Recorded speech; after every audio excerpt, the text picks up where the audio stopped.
ओम श्री साई राम। ओंकार बीज रूपाय सर्वेशाय जगत्पते प्रथमाय नमस्तुभ्यं श्री सत्य साई गणाधिपः। अहं सत्यबोधकः चेन्नई दिव्य ज्ञान यज्ञము ఈ దివ్య జ్ఞాన యజ్ఞ రసార్థమైన శ్రీ ఎంఎల్ఎన్ గారికి శ్రీమతి ఎంవీఎల్ గారికి మనందరి తరఫున హృదయపూర్వక ధన్యవాదాలు. శ్రీ సత్యసాయి దివ్యాశీస్సులతో శ్రీ సత్యసాయి దైనందిన ఆధ్యాత్మిక వేదికలో నేటి కార్యక్రమాల యొక్క పరంపర ఒకసారి చూద్దాం. మొట్టమొదటిగా మన గురుపత్నుల యొక్క వేదాల బిడ్డ ఎం లలిత గారి యొక్క వేద పఠనం ఓ 10-12 నిమిషాల పాటు ఉంటుంది.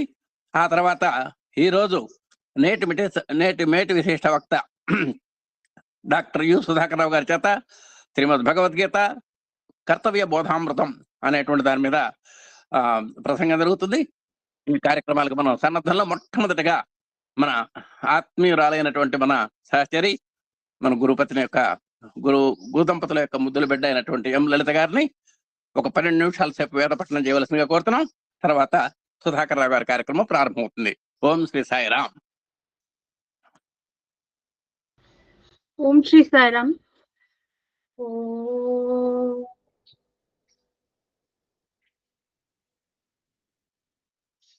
గణానాం త్వా గణపతిగుం హవామహే కవిం కవీనాముపమశ్రవస్తమం జ్యేష్ఠరాజం బ్రహ్మణాం బ్రహ్మణస్పతాన శృణ్వన్నోతిభిస్సిరసాదనం प्रणो देवी सरस्वती वाजेभिर्वाजिनीवती धीनामवित्र्यवतु गणेशाय नमः सरस्वत्यै नमः श्रीगुरुभ्यो नमः हरिः ओम्। मेधा देवी जुषमानान आगाद्विश्वाची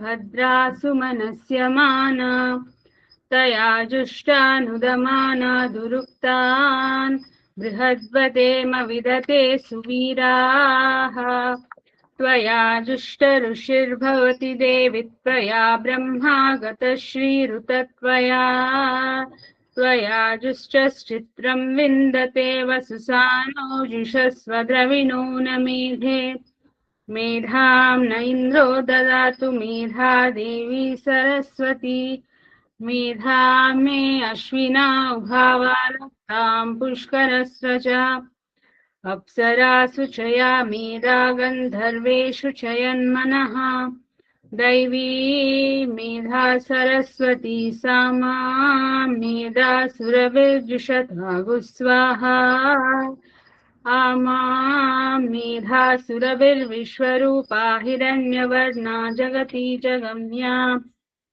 पूजस्वती पयसा पिन्वमाना सा मां मेधा सुप्रतीका जुषन्तां मयि मेधां मयि प्रजां मयि अग्निस्तेजो ददातु मयि मेधां मयि प्रजां मयि इन्द्रियं ददातु मयि मेधां मयि प्रजां मयि सूर्यो भ्राजो ददातु। ओ हंसाय विद्महे परमहंसाय धीमहि तन्नो हंस प्रचोदयात्। ओ शांति शांति शांतिः। जातवेदसे सुनवामसो ममराति यतो निदहाति वेदः स न पश्यति दुर्गानि विश्वानावेव सिन्धुं दुरितात्यग्निः तामग्निवर्णां तपसा ज्वलन्तीं वैरोचनीं कर्मफले सुजुष्टां दुर्गां देवीगुं शरणमहं प्रपद्ये सुतरसितरसे नमः। अग्नि त्वं पारयानव्यो अस्मात् स्वस्ति विरति दुर्गानि विश्वा पूश्च पृथ्वी बहुला न उर्वी भवातोकायतनयाय शय्यो विश्वानिनो दुर्गः जातवेदः सिन्धुर्न नावादुरितातिपर्षि अग्नि अत्रिवन्मनसा गृह्णानोऽस्माकं भोज्यविता तनूनाम् ऋतनाचितगुं सहमानमुग्रमग्निगुं हुवेम परमात् सदस्तात् स न पर्षदति दुर्गानि विश्वाक्षामद्देवो अतिदुरितात्यग्निः प्रत्नोषिकमीढ्यो अध्वरेषु सनाच्च होता नव्यश्च सत्सि स्वाञ्छाग्नि तनुवपिप्रयस्वास्मभ्यं च सौभगमायुजस्व गोभिर्जुष्टमैरो निषिक्तं तवेन्द्र विष्णोरनुसञ्चरेम नागस्य पृष्ठमभिसंवसानो वैष्णवीं लोकैहमादयन्ताम् ॐ कात्यायनाय विद्महे कन्याकुमारी धीमहि तन्नो दुर्गी प्रचोदयात् ॐ शान्ति शान्ति शान्तिः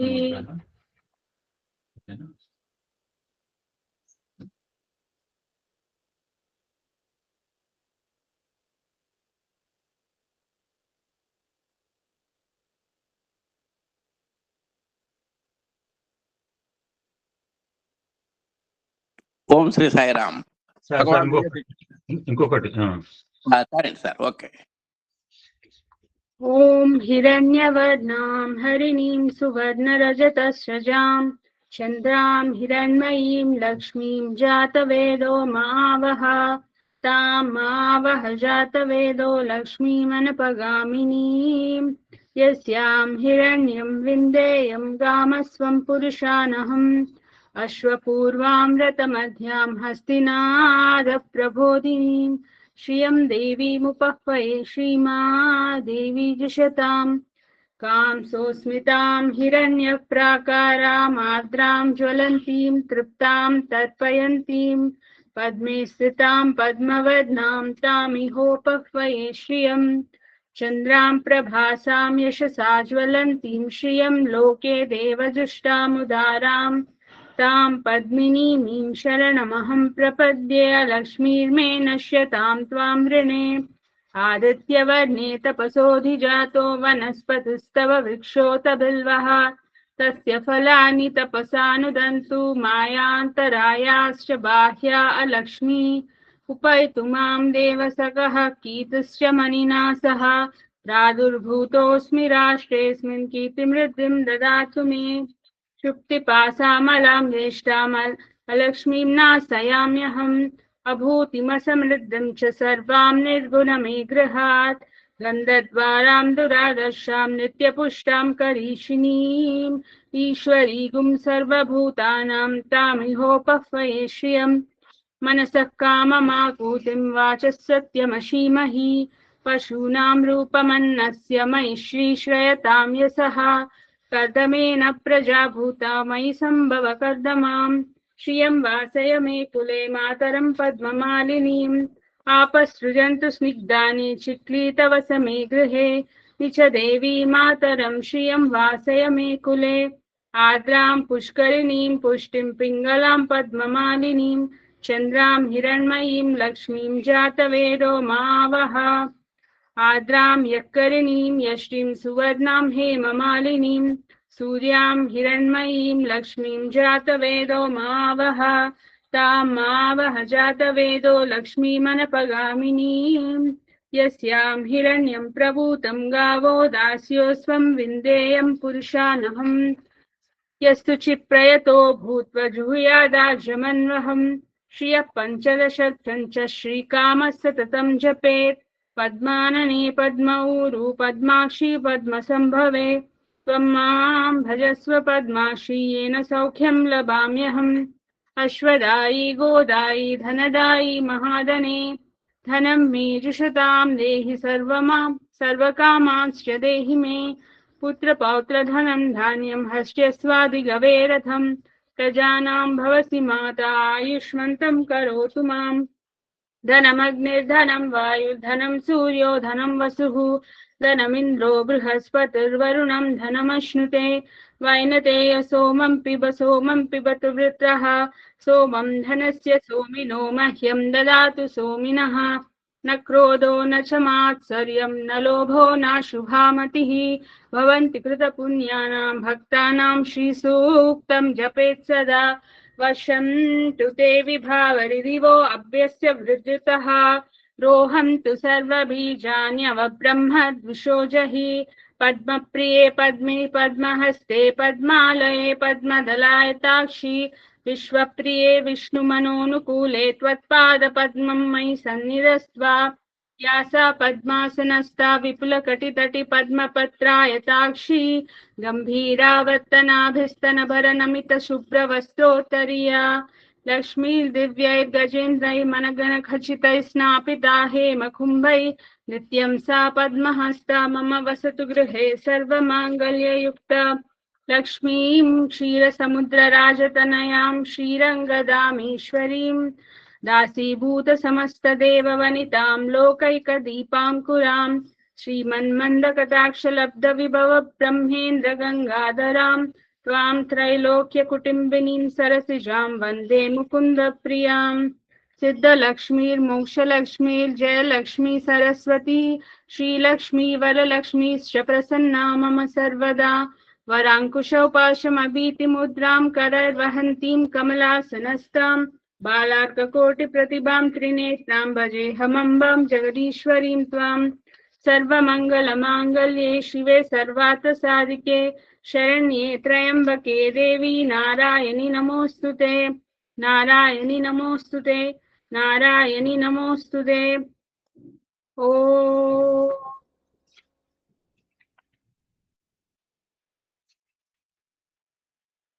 महादेव्यै च विद्महे विष्णुपत्नी च धीमहि तन्नो लक्ष्मीः प्रचोदयात् ओम शांति शांति शांतिः మా క్షమా ప్రార్థనదోమా.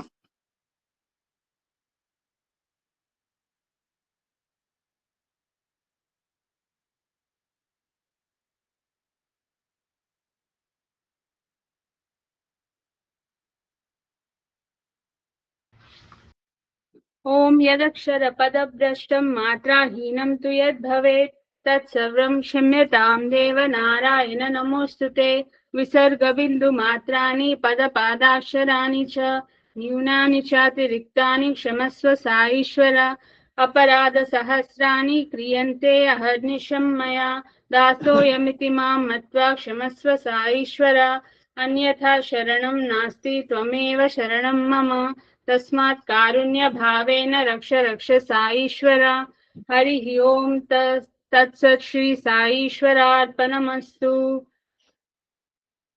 ओम शांति शांति शांतिः.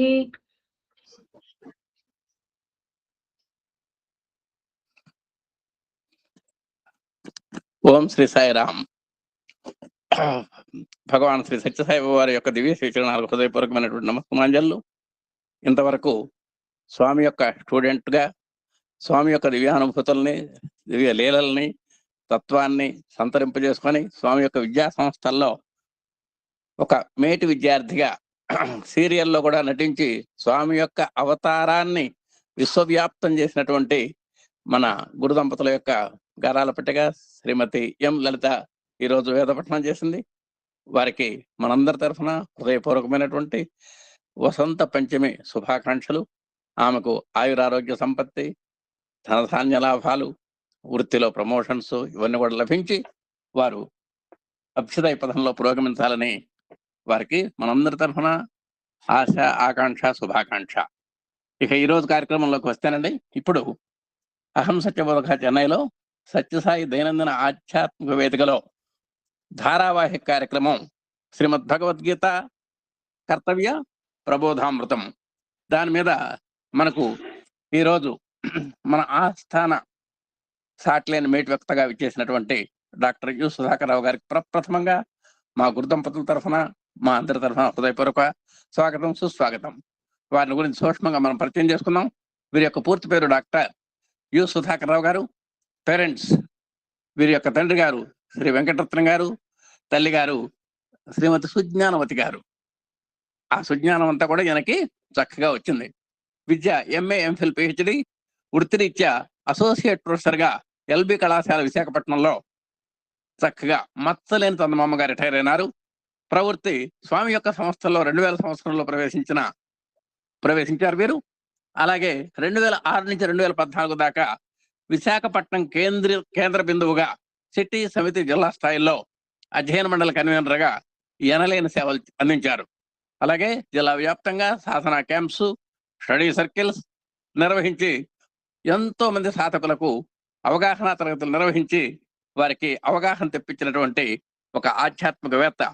రాష్ట్ర స్థాయి ఆధ్యాత్మిక ఫ్యాకల్టీగా కూడా ఎనలేని సేవలు అందించినటువంటి ఘనత మన డాక్టర్ యు సుధాకర్ రావు గారికి దక్కుతుంది. అలాగే వారికి ఉన్నటువంటి మేధస్సు రీత్యా కానివ్వండి, నిరంతర పరిశ్రమ కానివ్వండి, నిర్విరామ కృషి కానివ్వండి, ఆయనకి ఒక పదవి అలంకరించారు. ఆయన national working group on study circles లో ఏపీ తరఫున సభ్యులైనటువంటి ఏకైక సభ్యులు మన సుధాకర్ రావు గారు. దాంట్లో కూడా ఎనలేని సేవ చేశారు. పాఠ్యాంశాలు రాశారు. NWC చైర్మన్ గా ఆమోదముద్ర పొంది అవి ఎంతో మంది సాధకులకు ఈనాడు కరదీపికలుగా ఉపయోగపడుతున్నటువంటి నేపథ్యం ఉన్నది. అలాగే వీరి యొక్క మరి స్వామి యొక్క దివ్య సందేశాలని చిన్న చిన్న రూపాల్లో వీరు రూపొందించి మనకు అందించడం జరిగింది. అలాగే వక్తగా ఇప్పటికీ 400 పైగా ఆన్లైన్లోను ముఖాముఖిగాను మరి ప్రసంగాలు చేసినటువంటి ఒక మంచి ప్రసంగికులు. అలాగే రచనా వ్యాసంగం చూస్తే వీరు రచించినటువంటి ప్రామాణిక ఆధ్యాత్మిక వ్యాసాలు సనాతన సారథి కానివ్వండి, శ్రీవాణి కానివ్వండి, సాయి స్పందన కానివ్వండి, ఇలాంటి పత్రికల్లో ఇప్పటికీ 50కి పైగా ప్రచురింపబడి సాధకులకు అవి కూడా ఒక కరదీపికల్లాగా ఉపయోగపడుతున్నాయి. ఆ విధంగా నేటికి స్వామి ఉపకరణంగా తన వంతుగా నిర్విరామ కృషి చేస్తున్నటువంటి ధన్యజీవి, పుణ్యజీవి డాక్టర్ యు సుధాకర్ రావు గారు. వారిని ఇప్పుడు శ్రీమద్ భగవద్గీత కర్తవ్య ప్రబోధామృతంపై వారి యొక్క సత్సంగాన్ని కొనసాగించవలసిందిగా స్వామి యొక్క దివ్య ఆశీస్సులతో, మా అధినేత దంపతుల యొక్క ఆశీస్సులతో, మా అందరి యొక్క శుభాకాంక్షలతో వారికి స్వాగతం, సుస్వాగతం. ఓం శ్రీ సాయిరామ్. అందరికీ సాయిరామ్.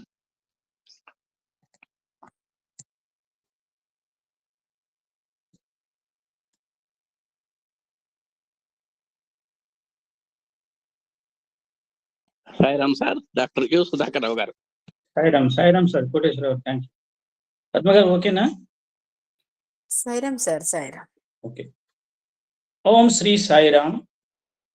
భగవాన్ శ్రీ సత్య సాయిబాబా వారి దివ్య చరణార బిందములకు ప్రణమిల్లుతూ ఈనాటి ఆన్లైన్ ఆధ్యాత్మిక ప్రవచన కార్యక్రమానికి విచ్చేసిన ఏఎస్పి కుటుంబ సభ్యులందరికీ సాయిరామ్ తెలుపుతూ ప్రార్థనా శ్లోకం. వసుదేవసుతం దేవం కంసచాణూరమర్ధనం దేవకీ పరమానందం కృష్ణం వందే జగద్గురుం. కృష్ణాయ వాసుదేవాయ హరయే పరమాత్మనే ప్రణతః క్లేశనాశాయ గోవిందాయ నమో నమః.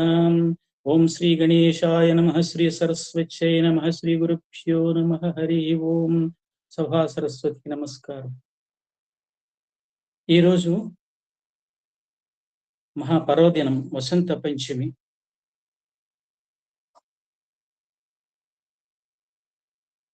బమ్మెర పోతన మధ్యులు వారికి అప్పటికి ఇంకా జ్ఞాన సరస్వతి దర్శనం ఇంకా సంపూర్తిగా లభించలేదు.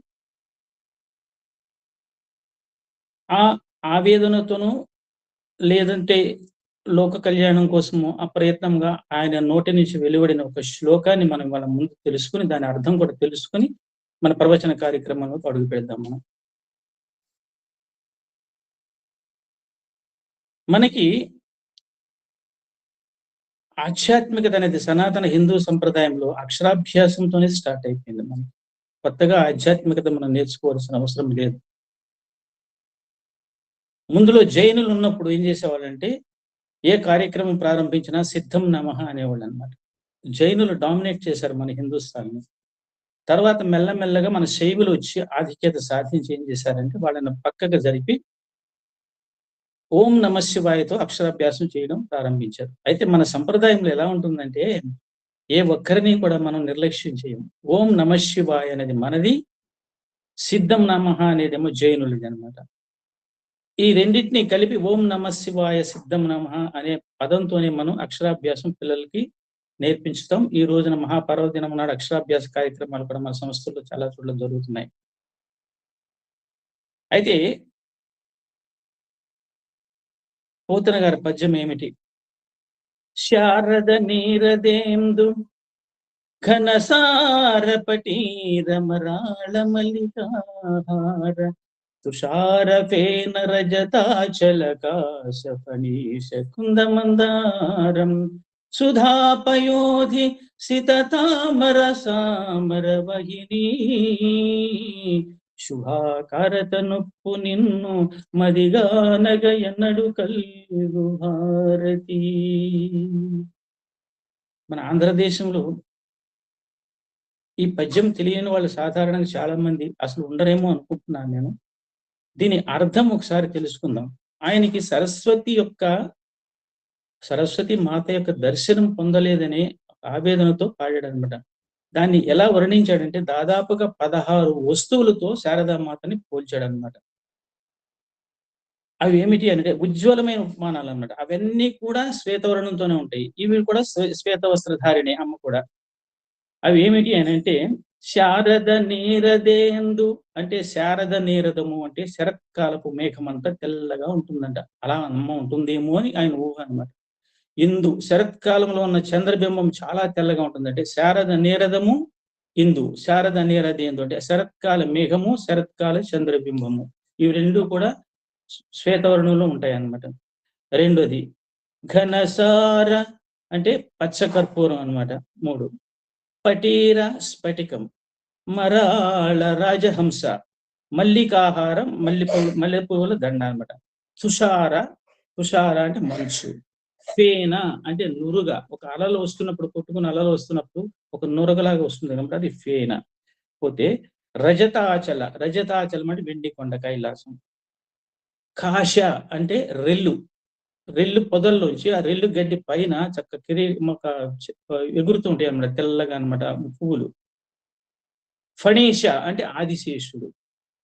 తర్వాత కుందమందార అంటే కుంద పువ్వు, మందార పువ్వు, అడవి పువ్వులు అనమాట, తెల్లగా ఉంటాయి అవి. సుధాపయోధి అమృత సముద్రం, సితతామర అంటే తెల్ల తామర, అమరవాహిని అంటే ఆకాశగంగా. ఇట్లా చూడండి దాదాపు 16 వస్తువులని అన్ని ఉజ్వలమైన ఉపమానాలు తీసుకుని నా అమ్మ ఇంత తెల్లగా ఉంటుందేమో అనుకుని భావిస్తూ అమ్మ నాకు ఇంకా దర్శనం కలగలేదే అని తెలియచేస్తూ అంటాడు. శుభాకారత నొప్పు నిన్ను మదిగానగ ఎన్నడు కల్గు భారతి అని ప్రార్థన సమాప్తి చేస్తాడు. తర్వాత ఆయనకి దర్శనం అయి ఉంటుంది అమ్మ పేరుని. ఇంత చక్కగా కవిత్వం రాసినప్పుడు, పద్యం రాసినప్పుడు, అమ్మని ఇంత చక్కగా వివరణించినప్పుడు ఆయనకి దర్శనం కలగకుండా ఎందుకుంటుంది? మొట్టమొదట శివారాధనతో ప్రారంభమైన వాడు అన్ని విష్ణు కథలే రాశాడు, భాగవతము ఇవన్నీ కూడా ఆయన. కాబట్టి ఒక్కసారి బమ్మెర పోతనామాచ్యుని వసంత పంచమి సందర్భంగా ఆయన శ్లోకాన్ని ఒకసారి చదువుకున్నాం. ఇప్పుడు మనం ఉపన్యాసంలో అడుగు పెడదాం అన్నమాట. మన సనాతన ధర్మం ఎవరికైనా సరే ప్రయత్నశీలురు కండి అని చెప్పింది, కానీ పలాయన మంత్రం పఠించమని చెప్పలేదన్నమాట. ఈ సత్యాన్ని తెలియచెప్పేదే భగవద్గీత గ్రంథం. అయితే 1,00,000 శ్లోకాలున్న మహాభారతములో అంతర్భాగమైన భగవద్గీత 700 శ్లోకాలను మాత్రమే కలిగి ఉన్న ఇది సంపూర్ణ వేద సారాన్ని, ఉపనిషత్తుల సారాన్ని, భగవత్ తత్వాన్ని మనకి సమగ్రంగా ఆవిష్కరించింది అనమాట. అంటే నిగమ అంటే వేదము, నిగమాంతం అంటే ఉపనిషత్తు అన్నమాట. వీటి యొక్క సారాంశాన్ని, భగవత్ తత్వాన్ని చక్కగా ఆవిష్కరించిన గ్రంథమే భగవద్గీత. కాబట్టి ఈ గీతను మించిన వ్యక్తిత్వ వికాస గ్రంథం మరొకటి లేదండి ఇది. కాబట్టి పారమార్థిక చింతన, ప్రాపంచిక జ్ఞానం అంటే spiritual knowledge and worldly knowledge, ఈ రెండింటిని కూడా సమానంగా నూరిపోసింది అనమాట మనకి. కాబట్టి ఇది నిజంగా చెప్పాలంటే గీత అనేది మానవుడికి అందించిన ఒక చక్కని ప్రవర్తన, నియమావళి. ఇది ప్రారంభంలోనే ఏం చెప్పింది? మానసిక బలహీనతలను తొలగించుకోండి అని చెప్పింది. మొదటి శ్లోకంలో క్లైబ్యం అస్మగమః పార్థ నైతత్వయుపపచ్యతి క్షుద్రము హృదయ దౌర్బల్యం చక్తోశిష్ట పరంతప అని చెప్పింది. అంటే క్లైబ్యం అస్మగమః పార్థ, క్లీబత్వం వదిలేయి, యుద్ధం చెయ్యి, పిరికితనాన్ని వదిలేయి. తర్వాత పరంతప అని పరంతప అని ఒకప్పుడు యుద్ధాల్లో శత్రువులను తప్పింపజేసిన వాడు నువ్వు, ఈ రోజున ఎందుకు అధైర్యంతో కూలబడిపోయావు నువ్వు? పరంతప అంటే ఆ రోజున శత్రువులాగానే కనపడ్డారు కానీ బంధువుల్లాగా కనపడలేదు. ఇవాళ ఏంటంటే మమత అనే ఒక మమకారం అనే బలహీనతను నిర్వీర్యం చేసింది కాబట్టి పరంతప ఆ రోజున ఎంతమందిని చంపావు, ఇవాళ ఎందుకు మమకారంతో చచ్చిపోతున్నావు నువ్వు అని చెప్పేసి ఒక హెచ్చరిక చేసి మానసిక బలహీనతలని ముందు వదులుకోమని మొట్టమొదటి గీత ప్రారంభంలోనే మనకి బోధించింది. తర్వాత స్థిత ప్రజ్ఞత బోధించింది, కష్ట సుఖాలు సమంగా తీసుకోమని. తర్వాత శ్రమ సౌందర్యం, కర్మయోగం అన్నమాట. అంటే మొత్తము జీవితంలో తటస్థించే ప్రతి సమస్యకు గీతలో ఏదో ఒక శ్లోకంలో మీకు సమాధానం దొరుకుతుంది. కాబట్టి గీత భగవంతుడు అందించిన ఒకటి ఇదేంటంటే గీతాచార్యుడు ముఖారవింద సంజనితమైన భగవద్గీత ఇంత గొప్పది అన్నమాట. అయితే ఇప్పటి వరకు మనం కవర్ చేసిన శ్లోకాలు ఏంటంటే విషాద యోగము. విషాద యోగం మనం కవర్ చేసాం. విషాద యోగం అంటే విషాదము యోగం ఎందుకు అవుతుందండి? దుఃఖం యోగం ఎందుకు అవుతుందంటే ధర్మం గురించి ఎవరైతే దుఃఖపడతారో, ధర్మ సంస్థాపన కోసం ఎవరైతే పాటుపడ్డానికి బాధపడతారో వాళ్ళ యొక్క విషాదం అంతా కూడా యోగము అవుతుంది. కాబట్టి అందులో చెప్తాడు ధర్మక్షేత్రే కురుక్షేత్రి మొదటి శ్లోకంలో. అంటే మన దేహం అనేది ఒక ధర్మక్షేత్రం అన్నమాట.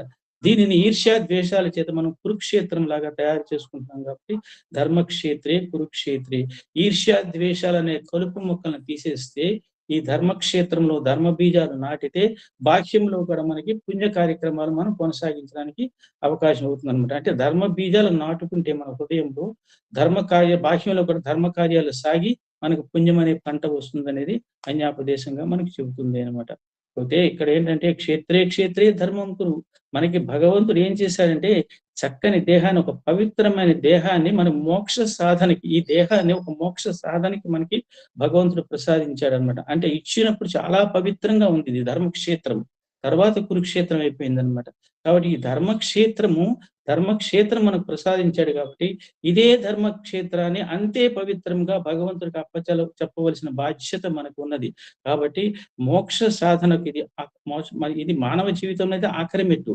మోక్ష సాధనకి మనకి ఈ దేహం అనేది పరికరాన్ని మనకి ఇవ్వబడింది అన్నమాట. అందుకే జంతువునాం నరజన్మ దుర్లభం అన్నాడు. ఎన్నో యోనుల్లో పుట్టి చివరికి అక్కడ చేసుకున్న పుణ్యం అంతా కూడా ఒక అక్యూములేట్ మనకు మానవ జన్మ ప్రాప్తించింది, ఈ చక్కని దేహం ప్రాప్తించింది. కాబట్టి ఈ దేహము ద్వారా మనము చక్కని పుణ్య కార్యక్రమాలు చేసి ఎంత పవిత్రంగా ఈ హృదయాన్ని భగవంతుడు ఇచ్చాడు అంతే పవిత్రంగా ఈ దేహాన్ని మనం భగవంతుడికి మనం అప్పు చెప్పాలి. అలాగే సాంఖ్యయోగంలో జ్ఞానము, ఆధ్యాత్మికత అంటే ఆత్మజ్ఞానం. ఆధ్యాత్మికత అంటే ఇంకా డెఫినేషన్ ఏమి లేదు. ఆధ్యాత్మికత అంటే ఆత్మ గురించిన జ్ఞానము. కాబట్టి ఆత్మ శాశ్వతము, దేహం అశాశ్వతము అని చెప్పేసి మనకి సాంఖ్యయోగంలో చెప్పింది.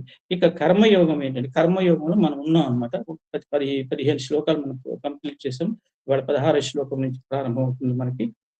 కర్మయోగం ఏంటంటే మనకి విద్యుక్త ధర్మని, కర్మ అంటే అన్ని కర్మలు కాదండి, విహిత కర్మల్ని, శాస్త్రములో ఏ కర్మలని, శాస్త్ర విహిత కర్మల్ని మనము విహిత కర్మమును కర్తృత్వ, భోక్తృత్వ, జ్ఞాతృత్వ, శేషత్వ భావన లేకుండా మనం చేయాలి. కర్తృత్వ నేను చేస్తున్నాను అహంకారం నాకు ఉండకూడదు, భోక్తృత్వ ఫలాపేక్ష ఉండకూడదు, నేనే తినాలి అని చెప్పేసి, జ్ఞాతృత్వ నాకు అన్నీ తెలుసుని అహంకారం మనకు ఉండకూడదు, శేషత్వ అంటే మనం నాహం కర్త హరిహి కర్త అని అనుకోవాలి, నేను చేయట్లేదు భగవంతుడు నాతో చేయిస్తున్నాడు. ఇది కర్తృత్వ, భోక్తృత్వ, జ్ఞాతృత్వ, శేషత్వ భావన లేకుండా మనం చేయాలి. తర్వాత ఏ పని చేసినా నీ మంచి అందులో అది మామూలుగా ఆటోమేటిక్ కలిసిపోతుంది. కాబట్టి ఏ పని చేసినా మనము లోకహితం కోసం చేయాలి. తర్వాత ఏ పని చేసినా అన్ని పనుల్లో కూడా నాకు అన్ని తెలుసు అనుకుని మనం కలగట్టుకోకూడదు. నైపుణ్యం కూడా కావాలి దాంట్లో. నిస్వార్థంగా చేయాలి. అంటే నిస్వార్థంగా అంటే మనకి విద్యుక్త ధర్మాలను చేయాలి. కర్తృత్వ, భోక్తృత్వ, జ్ఞాతృత్వ, శేషత్వ భావన లేకుండా చేయాలి. లోకహితం కోసం అయి ఉండాలి. చక్కని నైపుణ్యం కలిగి ఉండాలి. ఆ పనిలో నిస్వార్థంగా చేస్తే అది అప్పుడు మనకి ఇది కర్మయోగం అవుతుంది. కర్మయోగంలో ముఖ్యముగా మనము నియమిత కర్మలు చేయాలి. లోకహితం కోసం నాహం కర్త హరిహి కర్త అంటే నేను కాదు చేసేది, పరమాత్మ చేయిస్తున్నాడు అని అనుకోవాలి. ఇప్పుడు కర్మయోగంలో మనం శ్లోకం మొన్న ఒకసారి మనం చెప్పుకున్నాం, అన్నాద్భవంతి భూత అని. ఇక్కడి నుంచి స్టార్ట్ అయితే మనకు సరైన కనెక్షన్ దొరుకుతుంది అన్నమాట. అన్నాద్భవంతి భూతాని పర్జన్యాదన్న సంభవ, యజ్ఞాద్భవతి పర్జన్యో యజ్ఞ కర్మ సముద్భవ. అంటే జీవులన్నీ కూడా వర్షము నుండి ఉత్పన్నమగు ఆహార ధాన్యములపై ఆధారపడి జీవిస్తాయి. వర్షములు యజ్ఞాచరణం వలన కలుగుతాయి. యజ్ఞము విహిత కర్మాచరణ వలన కలుగుతుంది. అంటే యజ్ఞము వలన దేవతలు హవిష్యుల ద్వారా తృప్తి చెంది సకాలమును వర్షములు కురిపిస్తారు. కాబట్టి వర్షము వలన పంటలు అభివృద్ధి చెంది సరువులకు తుష్టిని పుష్టిని చేకూర్చుతాయి. ఇది దాని భావం అన్నమాట. అంటే ఇక్కడ ఏంటంటే మనకి ఒక ధర్మ చక్రం ఉందన్నమాట. అంటే అక్షర బ్రహ్మ నుంచి వేదములు వస్తున్నాయి. ఈ వేదములు సత్కర్మ యజ్ఞములనే సత్కర్మలు మనకు ప్రసాదించాయి. తర్వాత ఈ సత్కర్మలు ఆచరించడం వల్ల, యజ్ఞము అనగానే ఏదో హోమగుండం ముందు కూర్చుని మనము హవిష్యులు అర్పించడం ద్వారా వచ్చేది అది ఒకటే యజ్ఞం కాదు. ప్రతి సత్కర్మ, సదాలోచన, సద్భావన, సద్బుద్ధి, సత్ప్రవర్తన ప్రతి ఒక్కటి కూడా యజ్ఞకర్మలు. ఏది సత్కర్మో, సదాలోచనలు, సత్కర్మలే, యజ్ఞములే, ఇట్లా ఏది చేసినా సరే ఒక సద్భావంతో చేసిన ప్రతి పని కూడా యజ్ఞ కార్యక్రమాలు అవుతాయి. కాబట్టి అక్షర పరబ్రహ్మ నుంచి మనకు వేదములు వచ్చింది, జ్ఞానం వచ్చింది. ఆ యజ్ఞం వేదములు ఏం చెప్పిన యజ్ఞములు అనే సత్కర్మలు చేయమని చెప్పించింది. ఆ యజ్ఞములైన సత్కర్మలు నిర్వహించడం వలన మనకి మేఘములు ఏర్పడుతున్నాయి. మేఘములు ఏర్పడడం ద్వారా వర్షాలు వస్తున్నాయి. వర్షాలు రావడం వల్ల ఔషధులు పెరుగుతున్నాయి. ఔషధులు పెరుగుతున్న ద్వారా అన్నము వస్తుంది. ఔషధుల ద్వారా అన్నము ద్వారా ప్రాణులు వస్తున్నారు. అంటే ఇక్కడ ఎక్కడ ఉంది ఆరిజిన్, ఎక్కడ ఉందండి మనకి భగవంతుడు? మనం అందరం కూడా భగవద్ అంశ నుంచి వచ్చిన వాళ్ళమే. అది మహాబీజము నుంచి అంకురించిన అంకురాలమే, మనం ఉద్భవించిన అంకురాలమే మనము అని మనం తెలుసుకోవాలన్నమాట. అయితే ఇక్కడ హోమ ప్రక్రియ వలన చేకూరేది మామూలుగా మనం యజ్ఞం అంటేనే హోమం ఒక్కటే కాదు, ప్రతి సత్కర్మ యజ్ఞమే అనుకున్నాం కదా. కానీ యజ్ఞం వల్ల ఉపయోగం ఏమిటి అని అంటే స్వామి చెప్తారు. స్వామి మాటలోనే చదివి వినిపిస్తాను మీకు నేను. హోమ ప్రక్రియ వలన చేకూర్చే బృహత్ ఫలం ఎట్టిది అనేది స్వామి ఒక సందర్భంలో ఒక ఉపన్యాసంలో చెప్పారు. ఏం చెప్పారంటే, హోమ ధూమము వలన వాతావరణము పునీతమవుతుంది, ఆరోగ్యకరమైన వాతావరణం నెలకొంటుంది. అంటే ఆ హోమ ద్రవ్యాలు అటువంటి అన్నమాట. తర్వాత ఈ ధూమము పైనుంచి మేఘములుగా మారి వర్షమును కురిపిస్తుంది. కాబట్టి ఇట్టి వర్షము మంచి పంటలను అందిస్తుంది. ఎట్టి మంటయో అట్టి పొగ, ఎట్టి పొగయో అట్టి మేఘం, ఎట్టి మేఘమో అట్టి వర్షం, ఎట్టి వర్షమో అట్టి పంట, ఎట్టి పంటయో అట్టి వంట. కాబట్టి ఎట్టి వంటయో అట్టి భావం. చూడండి స్వామి ఎంత చక్కగా చెప్పారు. అంటే ఇక్కడ యజ్ఞం అనగాన త్యాగము, సదాలోచన, సత్కర్మ, సత్ప్రవర్తన, సద్వాక్కు ఇవన్నీ కూడా యజ్ఞాలే. అందరూ బాగుండాలని సులువుగా నేస్తాం కాబట్టి అందరూ బాగుండాలి అనేటప్పుడు మనలో కూడా ఒక సద్భావనలు ఉండాలి, ఒక సత్కర్మలు ఉండాలి, సదాలోచనలు ఉన్నప్పుడే మనము ఒక ఆశీర్వాదం మనం ఎవరికైనా ఇచ్చినా అందరూ బాగుండాలన్న అది ఒక ప్రయోజనకరమైన వాక్యం అవుతుంది. కానీ లేకపోతే వ్యర్థ వాక్యం అయిపోతుంది అన్నమాట. ఇది అన్నాద్భవంతి గీత అని. ఇక్కడ సృష్టి చక్రం అవుతుందండి. సృష్టి చక్రం అంటే ఏంటంటే మనకి ఇదంతా చదువుకున్నాం కదా. ఇక్కడ ప్రాణులు ఏం చేస్తున్నాయి? ప్రాణులు అన్నము నుంచి పుడుతున్నాయి అని అంటున్నారు. ప్రాణులు అన్నము నుంచి పుడుతున్నాయి అనగా అన్నాన్ని ఏం చేస్తున్నారంటే ఈ తల్లిదండ్రులు ఆరగించడం వల్ల పుడతారు. అన్నాన్ని తల్లిదండ్రులు ఆరగించడం వల్ల పుడతారు అనగా తల్లిదండ్రులు తినిన ఆహారము శుక్ల శోణిత రూపంగా, అంటే రేతో రూపముగా పురుషుల్లోను, శోణిత రూపంలో స్త్రీల్లోను పరిణమించి, అంటే ఈ తిన్న ఆహారము శుక్ల శోణితములుగా పరిణమించి ప్రాణుల ఆవిర్భావానికి కారణమవుతుంది. ఇది అయిపోయిన తర్వాత మేఘములు ఏం చేస్తుంటే గగనాలు కదులుతూ ఉంటాయి. అవసరానికి పరోపకార దృష్టితో వర్షిస్తాయి. ఆకాశంలో మేఘాలు నిరాధారంగా తిరుగుతుంటాయి అన్నమాట. కాబట్టి తమ పైనే తాము ఆధారపడి ఉంటాయి, కానీ ఎవరి మీద ఆధారపడి ఉండవు. పరులకు సహకరిస్తూ ఎప్పుడు అవసరమైతే అప్పుడు ద్రవీభవించి వర్షాన్ని కురిపిస్తాయి. కాబట్టి మేఘాలు యజ్ఞ జీవనం చేస్తున్నాయి. ఈ విధంగా ఏంటంటే మేఘాలు యజ్ఞ జీవనం చేస్తున్నాయి. చక్కగా వర్షాలు అందిస్తే ఔషధులు పెరుగుతున్నాయి. మరి వృక్షాలు కూడా ప్రకృతిలో యజ్ఞ జీవనము ప్రతి ఒక్కటి యజ్ఞ జీవనం చేస్తున్నాయి. అంటే పరోపకార బుద్ధితోనే చేస్తున్నాయి. లోకహిత కార్యక్రమాలే వాటి వల్ల అప్రయత్నంగా అవి ప్రోగ్రామ్డ్ అనమాట. ప్రోగ్రామ్డ్ ఇది లైఫ్ వాటి అన్నిటిని కూడా. కాబట్టి వాటి పద్ధతిలో అవి వెళ్ళిపోతున్నాయి అన్నమాట. మనిషే అటు ఇటుగా తిరుగుతున్నాడు. కాబట్టి వృక్షాలు ఏం చేస్తున్నాయంటే వృక్షాలు కూడా వృక్షాలు కదులుతూ ఉంటాయి. అంటే గాలిని చెలింపజేస్తుంటాయి అన్నమాట కదిలి. అప్పుడు తమ కాళ్ళ మీదనే తాము నిలబడి ఉంటాయి. ఇతరుల భుజాలపై ఎక్కి స్వారీ చేయవు. కానీ తమ శాఖలని, చేతులను మెల్లగా ఊపుతూ సరువులకు చల్లని గాలి హాయినిస్తాయి, పువ్వులను పూస్తాయి, పండ్లను అందిస్తాయి, ఆక్సిజన్ ఇస్తాయి, ప్రాణులకు నీడనిస్తాయి. ఇదంతా యజ్ఞ జీవనమే అవి చేసేది. కాబట్టి మేఘాలు ద్రవించుటకు వృక్షాలు సహకరిస్తాయి. చక్కగా కార్బన్ డయాక్సైడ్ అంతా లాక్కుని మనకు ఆక్సిజన్ తెలియజేస్తుంటాయి. కాబట్టి ఇవన్నీ కూడా తమ హద్దులలో తాము ఉంటూనే నిర్వహిస్తున్నాయి. కాబట్టి ఈ విధంగా అవన్నీ కూడా యజ్ఞ జీవనం చేస్తున్నాయి, సర్వులను పోషిస్తున్నాయి. కాబట్టి ఇవి ఎవరిపైన ఆధారపడకుండా ఉంటాయి. లోక కళ్యాణానికి ఆచరించవలసిన విశిష్ట కార్యక్రమం వాటి ద్వారా మనకి జరుగుతుందన్నమాట. అయితే విశ్వామిత్రుడు మనందరం కూడా ఏంటంటే విశ్వామిత్రులు కావాలంటే స్వామి సుందర చైతన్యాన్ని చెప్తారు. మనందరం కూడా విశ్వామిత్రులు కావాలంటే ఆయనలాగా కోపం కాదు. విశ్వామిత్రుడు అంటే విశ్వానికి మిత్రుల్లాగా ఉండాలి. లోక కళ్యాణంగా మనం చేసే ప్రతి పని కూడా దోహదపడాలి అని చెప్తూ ఆయన ఏం చేశారంటే విశ్వానికి మేలు చేసే మిత్రుడు విశ్వామిత్రులు అనమాట. కాబట్టి సీతారాముల కళ్యాణంతో శ్రీకారం చుట్టి విశ్వ కళ్యాణంతో తృప్తి చెందాడు విశ్వామిత్ర మహర్షి. ఎలాగంటే ఆయన శిష్యరికంలో రాముడు ఎంత పరిణతి చెందాడు అనంటే మనం రామరాజ్యం అంటాం. నేను ఒక చోట చదివాను. రామరాజ్యం లాగా ఉందండి అంటారు ఫలానా. రామరాజ్యం అంటే ఏంటి? రాముడు పరిపాలించిన రాజ్యం. ఇప్పుడు ఉన్నాడా రాముడు? లేదు. కానీ రాముడు 60,000 సంవత్సరాలు పరిపాలించాడంటారు. అది కాదు, 60,000 సంవత్సరాలు కాదు, అక్కడ 60 సంవత్సరాల షష్ఠి పూర్తి నిండకుండానే ఆయన అవతార పరిసమాప్తి జరిగిందంట. మరి 60,000 సంవత్సరాలు ఎందుకున్నాడంటే రాముడు తన బ్రతికున్నంత కాలంలో చేసిన రాజ్య పరిపాలన 60,000 సంవత్సరాల వరకు గుర్తుండేటట్టుగా చేశాడు కాబట్టి, అంత ప్రజారంజకంగా పాలించాడు కాబట్టి రామరాజ్యం అనేవాళ్ళు అనమాట. అయితే ఇక్కడ విశ్వామిత్రుడు అరణ్యములు యజ్ఞం ఎందుకు నిర్వహించాడు అంటే అక్కడ జనసంచారం ఉండదు, తర్వాత ఆర్భాటాలు ఉండవు, తర్వాత అసంస్కారమైన అంటే నిరక్షరాస్యులు, సంస్కార రహితులైన అడవి జాతి వారి మధ్యనే యజ్ఞాన్ని నిర్వహించాడు. ఏంటి కారణము అంటే విశ్వామిత్రుడు ఏమన్నా మారీచుడు, తాటకి, సుబాహుడు లాంటి రాక్షసులు నివసించే చోట ఎందుకు చేశాడు? అక్కడన్ని విఘ్నాలు కలిగితే ఆయనకి తెలియదా? తెలుసు ఆయనకి. కానీ అరణ్యంలో కాకుండా అయోధ్యలో యజ్ఞం నిర్వహించుకుంటే మనందరం అనుకుంటాం అనమాట, ఏ ఆపద ఉండేది కాదు కదా. అయినా 10 మంది మెప్పు కోసం సాగించే ప్రదర్శన యజ్ఞము కాబోదని విశ్వామిత్రునికి తెలుసు. తర్వాత విశ్వ కళ్యాణం జరగాలే కానీ అది విశ్వానికి తెలియవలసిన అవసరం లేదనేది విశ్వామిత్ర మహర్షి యొక్క అభిప్రాయం. అయితే ఆయన దగ్గర ఉన్నది ఏంటంటే వివేకము ఉంది. వివేకము, దైవము, వివేకము రెండింటినీ వెంట పెట్టుకున్నాడు ఆయన. ఎలాగంటే రామ లక్ష్మణులు మాత్రమే తనకు తోడుగా తీసుకున్నాడు. అంటే రాముడు దైవము, లక్ష్మణుడు వివేకము.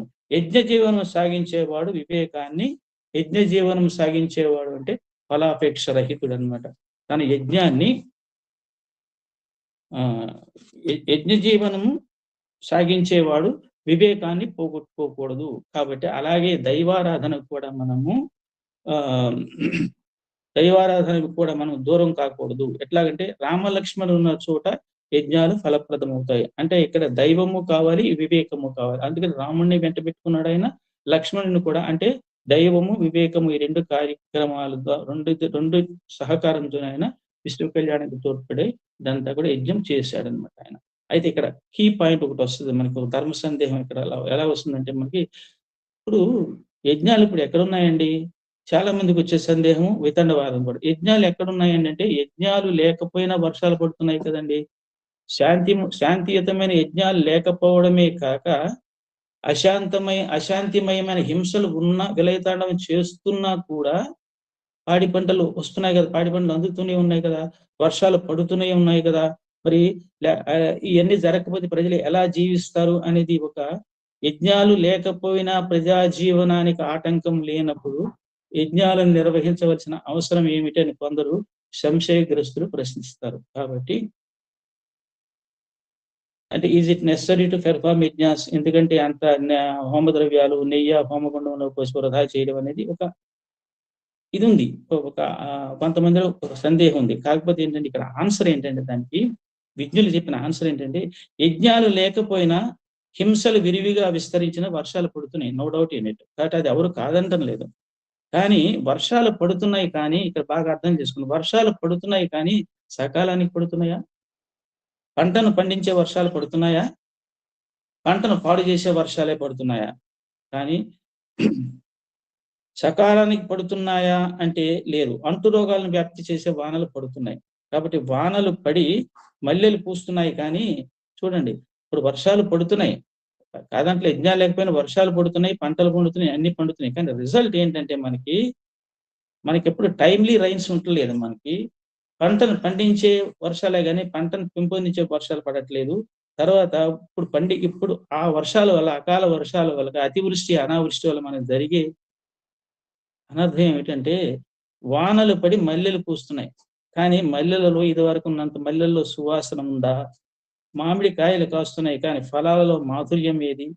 యజ్ఞ ఫలాలు కానివి రుచిగా శుచిగా ఉండవు. అంటే సదుద్దేశంతో, ఒక సత్కర్మతో, ఫలాపేక్ష రహితంగా చేసే కార్యక్రమాల వల్ల వచ్చే ఫలితాలు వేరుగా ఉంటాయి. ఇప్పుడు చూడండి, మొన్న జగ్గి వాసుదేవ్, ఆయన ఫిలాంథ్రపిస్ట్ అన్నమాట, ఆయన అన్నారు, ఇది వరకు 2 బత్తాయిలు కానీ 2 కమలాలు కనిపిస్తే గ్లాసుడు రసం వచ్చేది. ఇప్పుడు 2 బత్తాయిలు కాదు, 6 డజన్ బత్తాయిలు పిండినా సరే గ్లాసుడు రసం రావట్లేదంటే మనకు సేంద్రియ ఎరువులు ఎవరు వాడట్లేదు, అన్ని రసాయన ఎరువులు వాడుతున్నారు. భూసారాన్నంతా అక్రమ పద్ధతులు లాగేస్తున్నాం మనము, ఒక్క రోజునే పంటలు ఎక్కువ పండించేయాలని చెప్పేసి.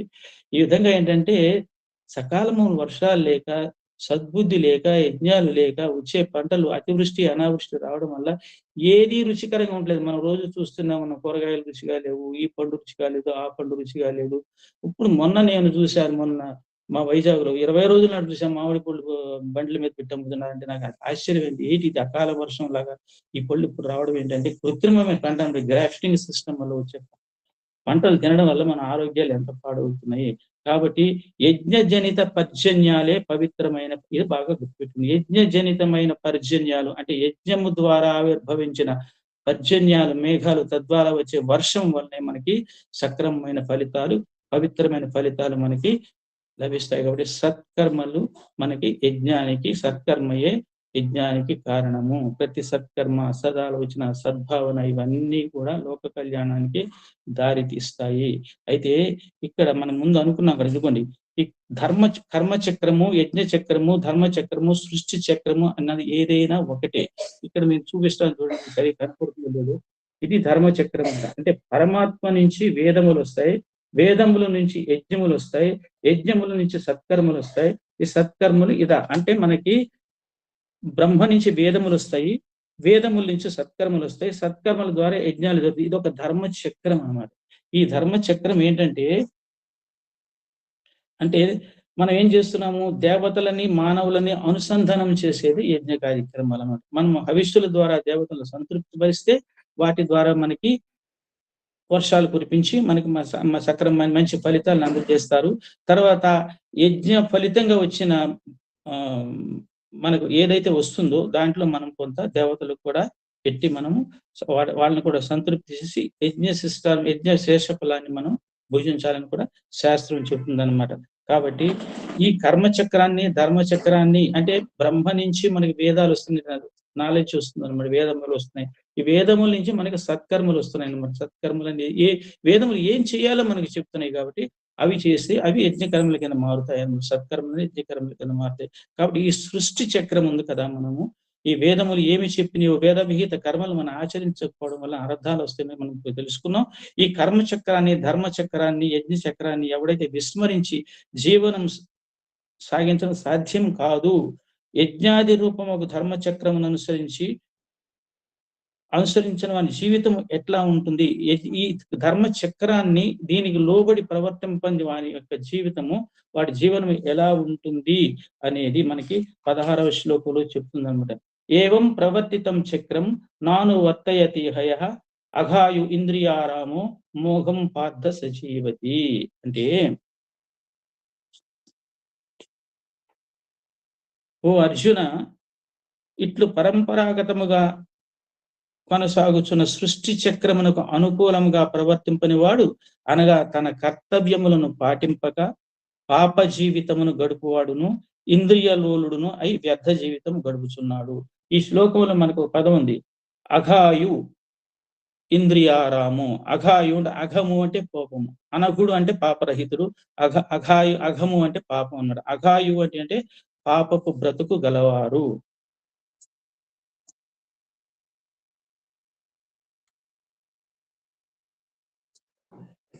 అఘాయు అంటే పాపపు బ్రతుకు కలవారు. ఇంద్రియారాముడు అంటే ఇంద్రియలోలుడై విషయాసక్తుడై ప్రవర్తిస్తుంటాడు అన్నమాట. కాబట్టి ఈ విధముగా అఘాయు అయిపోయి అంటే పాప బ్రతుకు బతుకుతూ ఇంద్రియలోలుడై బ్రతికితే వాడి జీవితం మోఘ జీవితం. మోఘము అంటే వ్యర్థ జీవితం అయిపోతుంది అనమాట. అంటే అఘాయు అంటే పాపము, ఆయు అంటే జీవనము. అంటే పాపమే జీవనముగా, పాపమే శ్వాసగా బ్రతికేవాడు అనమాట అఘాయు అనమాట. కాబట్టి వీడు ధర్మచక్రాన్ని అనుసరించట్లేదు. అంటే వేద విహిత కర్మలు చేయట్లేదు, ఆ సత్కర్మలు ఏవో తెలుసుకోవట్లేదు, ఆ సత్కర్మలు వాడు ఆచరించట్లేదు. ఏమవుతుంది, వాడు భ్రష్టుడైపోతున్నాడు అనమాట. అలాగంటే పైన తెలుపబడిన ఈ ధర్మచక్రమును అనుసరించి యజ్ఞరూప సత్కర్మలను ఆచరించువాడు భగవద్ అనుగ్రహమునకు పాత్రుడై చిత్తశుద్ధిని వడసి క్రమముగా మోక్షధామమును అలంకరించును అర్జున అని ఆయన చెప్తున్నాడు అనమాట. అయితే ఇక్కడ 17వ శ్లోకంకి వచ్చేటప్పటికి ఆత్మజ్ఞానం లేని కర్మాధికారులు కర్మలను తప్పక అనుష్ఠించాలంటున్నాడు కదా. ఆత్మజ్ఞానం లేని కర్మాధికారులు కర్మలను తప్పక అనుష్ఠించాలి అంటున్నాడు. మరి కృష్ణుడు లాంటి వాడు అర్జునుడు, ఆయన కూడా కదా మరి ఆత్మజ్ఞానం కలవాడే కదా. మరి అంటే మరి ఆత్మానందం అనుభవించు ఆత్మజ్ఞానులు కూడా కర్మలని ఆచరించాలా అనే సంశయానికి అర్జునుడు అడిగాడు. సరే, ఆత్మజ్ఞానులు కాని వాళ్ళు కర్మలని ఆచరించాలి, మరి ఆత్మజ్ఞానులైన వారు కూడా కర్మలను ఆచరించాలా అని అడిగాడు క్వశ్చన్. అడిగితే దానికి సమాధానం ఏం చెప్పాడంటే ఆయన, యస్తాత్మరతిరేవ స్యాత్ ఆత్మతృప్తస్య మానవః ఆత్మన్యేవ చ సంతుష్టః తస్య కార్యం న విద్యతే. అంటే ఎవడు కేవలం ఆత్మయందే రమించుచు, ఆత్మయందే తృప్తిని పొందుచు, ఆత్మయందే సంతోషపడును, అట్టి ఆత్మజ్ఞానికి చేయదగిన పని ఏమియు కార్యం ఏదియు లేదు. అంటే ఇక్కడ ఆత్మ అంటే ఆత్మయందే రమించుచు, దాని యందే తృప్తి పొందుచు, దాని యందే సంతోషపడుతూ ఉన్నవాడు ఆత్మజ్ఞానం. ఇక్కడ ఆత్మ అంటే ఏంటంటే ఇది ఒక అభౌతిక పదార్థం అన్నమాట. ఆత్మ అనేది అభౌతిక భాగం మన శరీరంలో, కనపడదు మనకి. కాబట్టి శరీరము, మనస్సు, బుద్ధికి ఆధారం అన్నమాట చైతన్య స్వరూపం. ఇది ఆత్మ అనేది ఏంటంటే ఒక చైతన్య స్వరూపం అనమాట. మన కదిపించేది అది. అంతరాత్మ అంటే మనకు కనపడదు అనమాట. అంటే లక్షణాలు ఏంటంటే కంటికి కనిపించదు అభౌతిక స్వరూపం ఉంది. కంటికి కనిపించిన అభౌతిక స్వరూపం ఆత్మ. దీనికి శాశ్వతత్వం ఉంది, ఇమ్మెటీరియల్ అన్నమాట ఇది అంతరాత్మ. కాబట్టి అంతరాత్మ అంటే ఇన్నర్ వాయిస్ అన్నమాట. మనకి మీ అంతరాత్మ ప్రబోధించట్లేదంటే అంతరాత్మ మనకు కనపడుతుందా?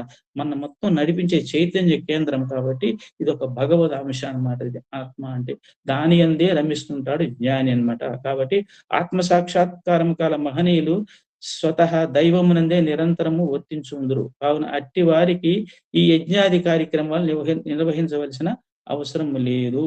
కాబట్టి వాళ్ళు ఎప్పుడు జ్ఞాన వీధులలో విహరిస్తారు కాబట్టి, అహం బ్రహ్మస్మి అనుకుంటారు కాబట్టి వాళ్ళకి ప్రత్యేకంగా ఒక పని చేయాల్సిన అవసరం లేదు, ఒక కార్యక్రమం చేయాల్సిన అవసరం లేదు. వాళ్ళకి కావలసినన్ని కూడా భగవంతుడే ప్రసాదిస్తాడు. అంత మాత్రాన వారు కర్మ చేయకుండా ఉండరు. అది ముందు కృష్ణుడు చెప్తాడు. కాబట్టి ప్రపంచంలో ఇప్పుడు ఎంతమంది ఉన్నారు, విషయరతి, విషయ తృప్తి, విషయ సంతుష్టితో కాలక్షేపం చేస్తున్నారు. అంటే లౌకికమైన కార్యక్రమాలు, లౌకికమైన కోరికలతో సతమతం అయిపోతున్నారు. కాబట్టి ఆ పద్ధతిని మార్చుకొని ఆత్మరతి, ఆత్మతృప్తి, ఆత్మసంతుష్టి వీనిని పొందులాగున అర్జున మనము ప్రయత్నించవలను అని చెప్తున్నాడు అనమాట. కాబట్టి అడిగిన క్వశ్చన్ కదా ఆన్సర్ చెప్పాడు అనమాట. వాళ్ళు చేయక్కర్లేదు, వీళ్ళు చేయాలి అని చెప్పేసి. తర్వాత 18వ శ్లోకం తీసుకుంటే, నైవతస్య కృతేనార్థో నాకృతేనేహ కశ్చన నచాస్య సర్వభూతేషు కశ్చితర్థ వ్యపాశ్రయః. అంటే అట్టి ఆత్మజ్ఞానికి ఈ ప్రపంచమున కర్మ చేయుటచే ప్రయోజనము, చేయకుండుడిచే దోషముగాను ఏదీనూ లేదు. కాబట్టి అతనికి సమస్త ప్రాణుల యందును ఫలము కొరకు సంబంధము ఏమాత్రము ఉండదు. అతనికి ఎవరిని చూసినా పరమాత్మే కనపడుతుంటాడు. కాబట్టి అతను వేరే ఏ ప్రయోజనం కోసం అయినా కర్మలు చేయాల్సిన అవసరం లేదు. ఆయన ఎవరి మీద ఆధారపడడు. కాబట్టి ఇట్లు పరంపరాగతముగా కొనసాగుతున్న సృష్టి చక్రమునకు అనుకూలముగా ప్రవర్తింపనివాడు తన కర్తవ్యములను పాటింపక పాప జీవితమును గడుపువాడు ఇంద్రియలోలుడై వ్యర్థ జీవితం గడుపుతున్నాడు అని చెప్తాడనమాట. చెప్పిన తర్వాత మనం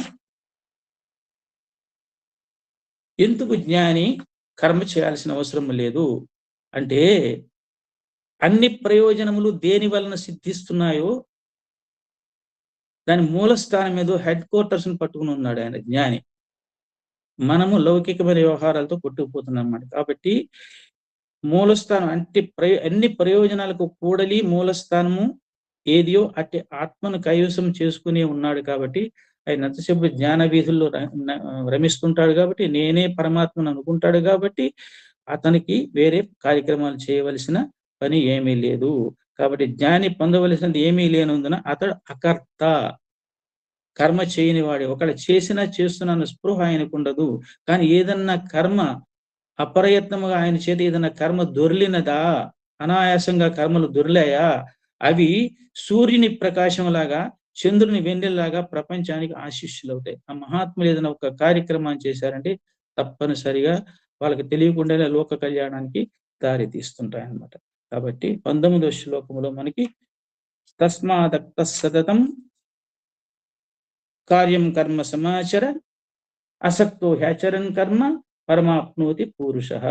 కాబట్టి అర్జున, నువ్వు నిరంతరము ఆసక్తి రహితుడవై కర్తవ్య కర్మలను చక్కగా ఆచరింపము. కాబట్టి ఎవడైతే కర్తవ్య కర్మలను ఆసక్తిని వీడి చేస్తాడో అటువంటి వాడికి పరమాత్మ ప్రాప్తి కలుగుతుంది. కాబట్టి నీ క్షత్రియ ధర్మాన్ని నువ్వు నిర్వర్తిస్తే నీకు పరమాత్మ ప్రాప్తి కలుగుతుంది అని చెప్తూ కర్మలను ఏ ప్రకారముగా ఆచరించవాలి, ఆసక్తి రహితుడై చేయాలి. అంటే కర్మలను ఏ ప్రకారంగా ఆచరించవాలి అంటే ఆయన చెప్తాడు. కర్మలను ఏ ప్రకారంగా కర్మలు అనగానే ఇక్కడ మనం గుర్తుపెట్టుకోండి, శాస్త్ర విహిత కర్మలు, నియమిత కర్మలు అంటే ప్రతిదీ కర్మ కాదు, శాస్త్ర విహిత కర్మలు అంటే అసక్తముగా, అంటే ఫలాపేక్ష రహితముగా. ఇందులో అసక్త అని 2 సార్లు వాడాడు అనమాట దీంట్లో. తస్మాద్ అసక్త అసక్తు అనేది 2వ లైన్లో. అంటే అసక్తముగా అంటే ఫలాపేక్ష రహితముగా, ఆసక్తి లేకుండా నిష్కామముగా ఆచరించాలి. కాబట్టి ఇవన్నీ కూడా ఏ కర్మలు? శాస్త్ర నియత కర్మలు అంటే శాస్త్ర విహిత కర్మలు. ఆ ప్రకారం ఆచరించినచో కలుగు ఫలితమేమి? అట్లా ఆచరించినచో మనుషుడు సాక్షాత్ పరమ పదముకు మోక్షముని పడయును.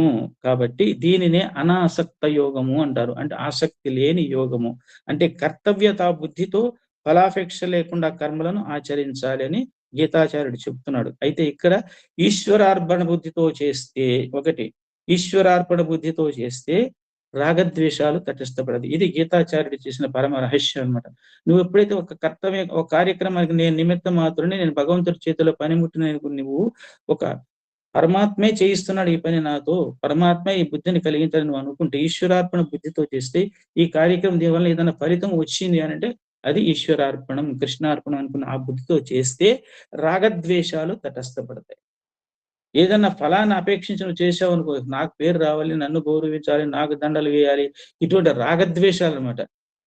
నేను నా వాళ్ళ కోసమే చేయాలి, ఫలానా వాడు బాగా చేస్తే అప్పుడు మనం బాధపడడం, ఇవన్నీ కూడా రకరకాలైన రాగద్వేషాలు తటస్థపడతాయి ఫలాపేక్షతో చేస్తే.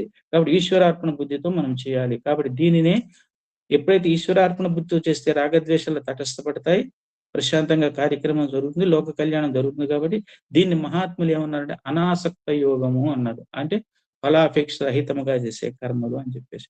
ఇప్పుడు శ్లోకం 20లోకి వెళ్తే, కర్మణైవ హి సంసిద్ధిం ఆస్థిత జనకాదయ లోక సంగ్రహమేవాపి సంపశ్యన్ కర్తుం అర్హసి. అంటే జ్ఞాని కర్మలు చేయడం లేదని, జ్ఞాని కానివాడు కూడా కర్మల్ని మానేస్తే, చూడండి, జ్ఞాని కర్మలు చేయడం లేదని జ్ఞాని ఆ పలానావాడు పని చేయట్లేదు జ్ఞాని అంటున్నారు మీరు, ఆయన పని చేయకపోతే నేనెందుకు చేయాలి అని వాడు జ్ఞాని కానివాడు కూడా కర్మలు మానేస్తే అట్టివాడు కర్మను విడిచిన వాడు అవుతాడే గాని జ్ఞాని కాలేడు.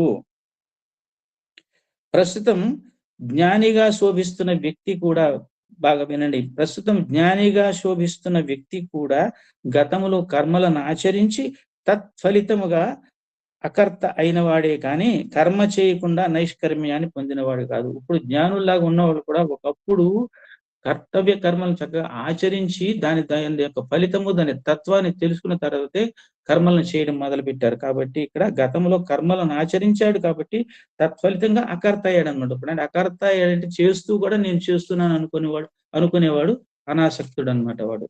కాబట్టి ముముక్షువులైన వారందరూ ఈ కర్మయోగ మార్గాన్ని అవలంబించారని చెప్తూ ఈ శ్లోకములో జనకాదయ అన్నట్టు ఇక్కడ జనకుడిని తీసుకొచ్చాడు.